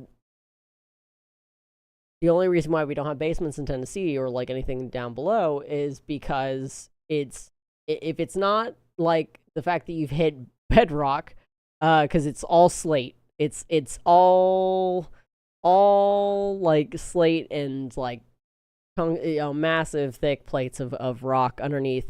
But if it's not that, then it's literally feet upon feet of thick red clay. And it is like basically nobody does anything below the ground if they don't have to, because it's so expensive to blast. It's incredibly expensive to do basements or anything below. So they're not common. I did grow up in a house with a storm shelter though, which only happened because we had a concrete patio, and so our storm shelter was built into the concrete patio where you entered in through the garage in this tiny little, like, very small opening, and you would crawl down in there, and it was in under all the cinder blocks, like under the concrete patio. That was the only reason why we had a storm shelter. But because of that, most of your apartments, there's nothing. Like, you, it wasn't until after I, like, was living on my own that I was like, actually, there's no good, like, way to hide from a tornado in most housing, despite the fact that we live in a tornado-heavy area. So I was like, I don't know where to go, you know, like, there is no safe place. Like, even it's like, okay, so if I want to go to my bathroom, well, that's an outside wall. Okay, so if it's an outside wall, I'm fucked. Like, it needs to be an inside room. There needs to be no glass if you can help it, no windows, no doors. It needs to be like ideally on the first floor. So if you're like, if I was on the 5th floor right now, you know, that's bad, right? Honestly, the only reason why I say I'm safer here, despite the fact that I have a giant, you know, window that's almost the entirety of my wall here. This would be horrifically dangerous, considering this is the only, like, yes, my bathroom is technically an inside wall, I guess, because it's at least one wall in, and then, like, the hallway's enclosed, right? So my bathroom would be the safe place to go, despite the mirror, although the shower is not great either.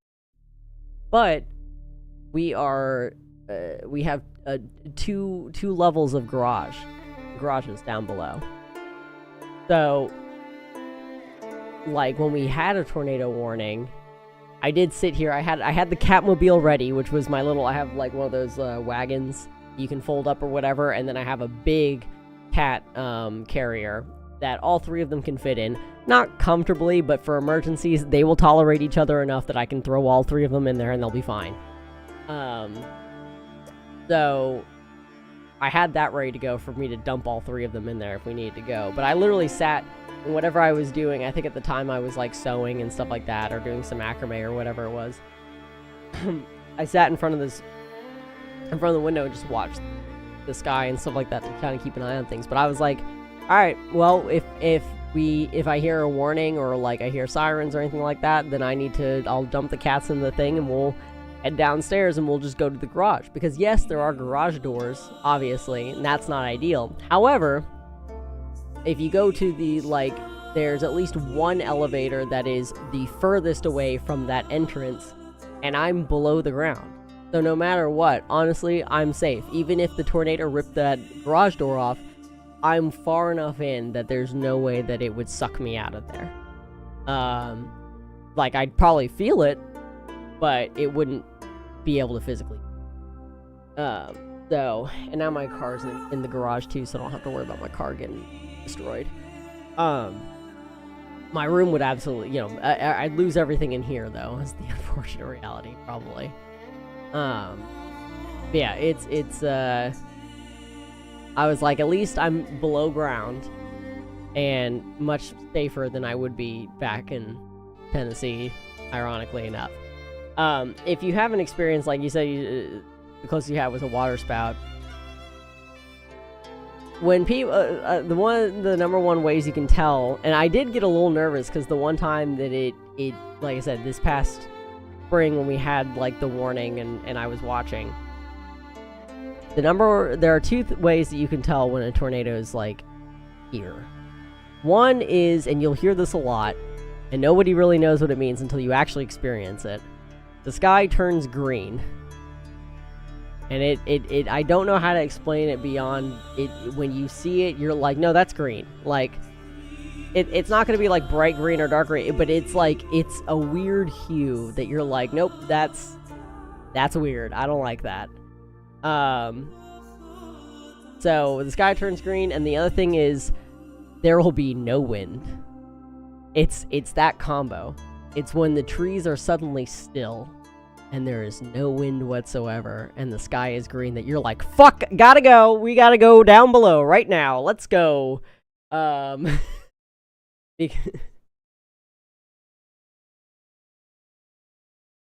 mean, yeah, probably. In that case, like I said, it's really the combination. In that case, it's the color and the tree, like the fact that there's suddenly no wind, and the reason why there's no wind is because all the wind is in one spot.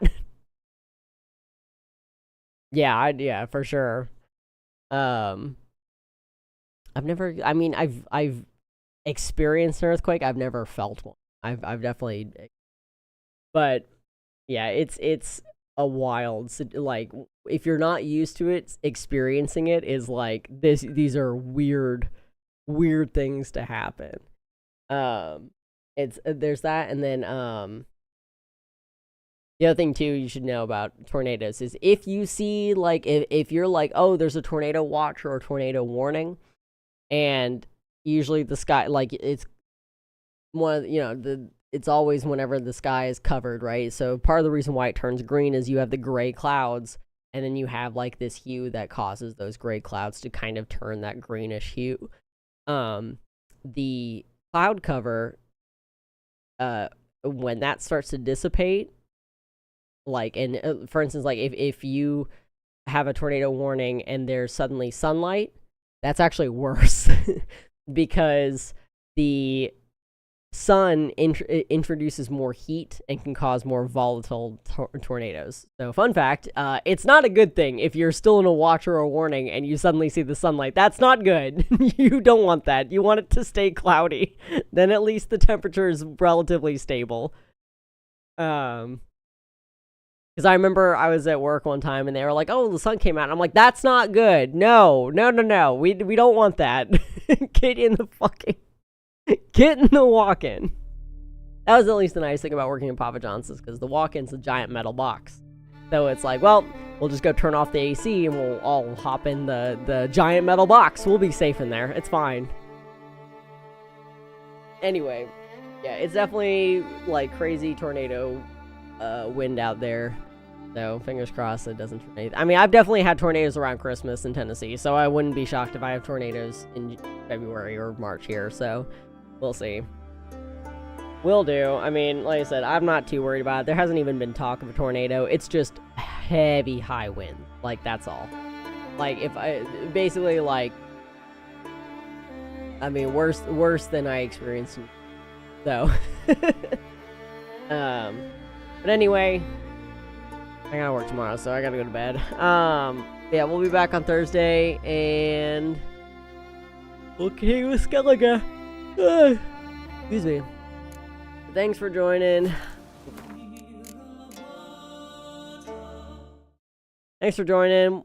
Back another time.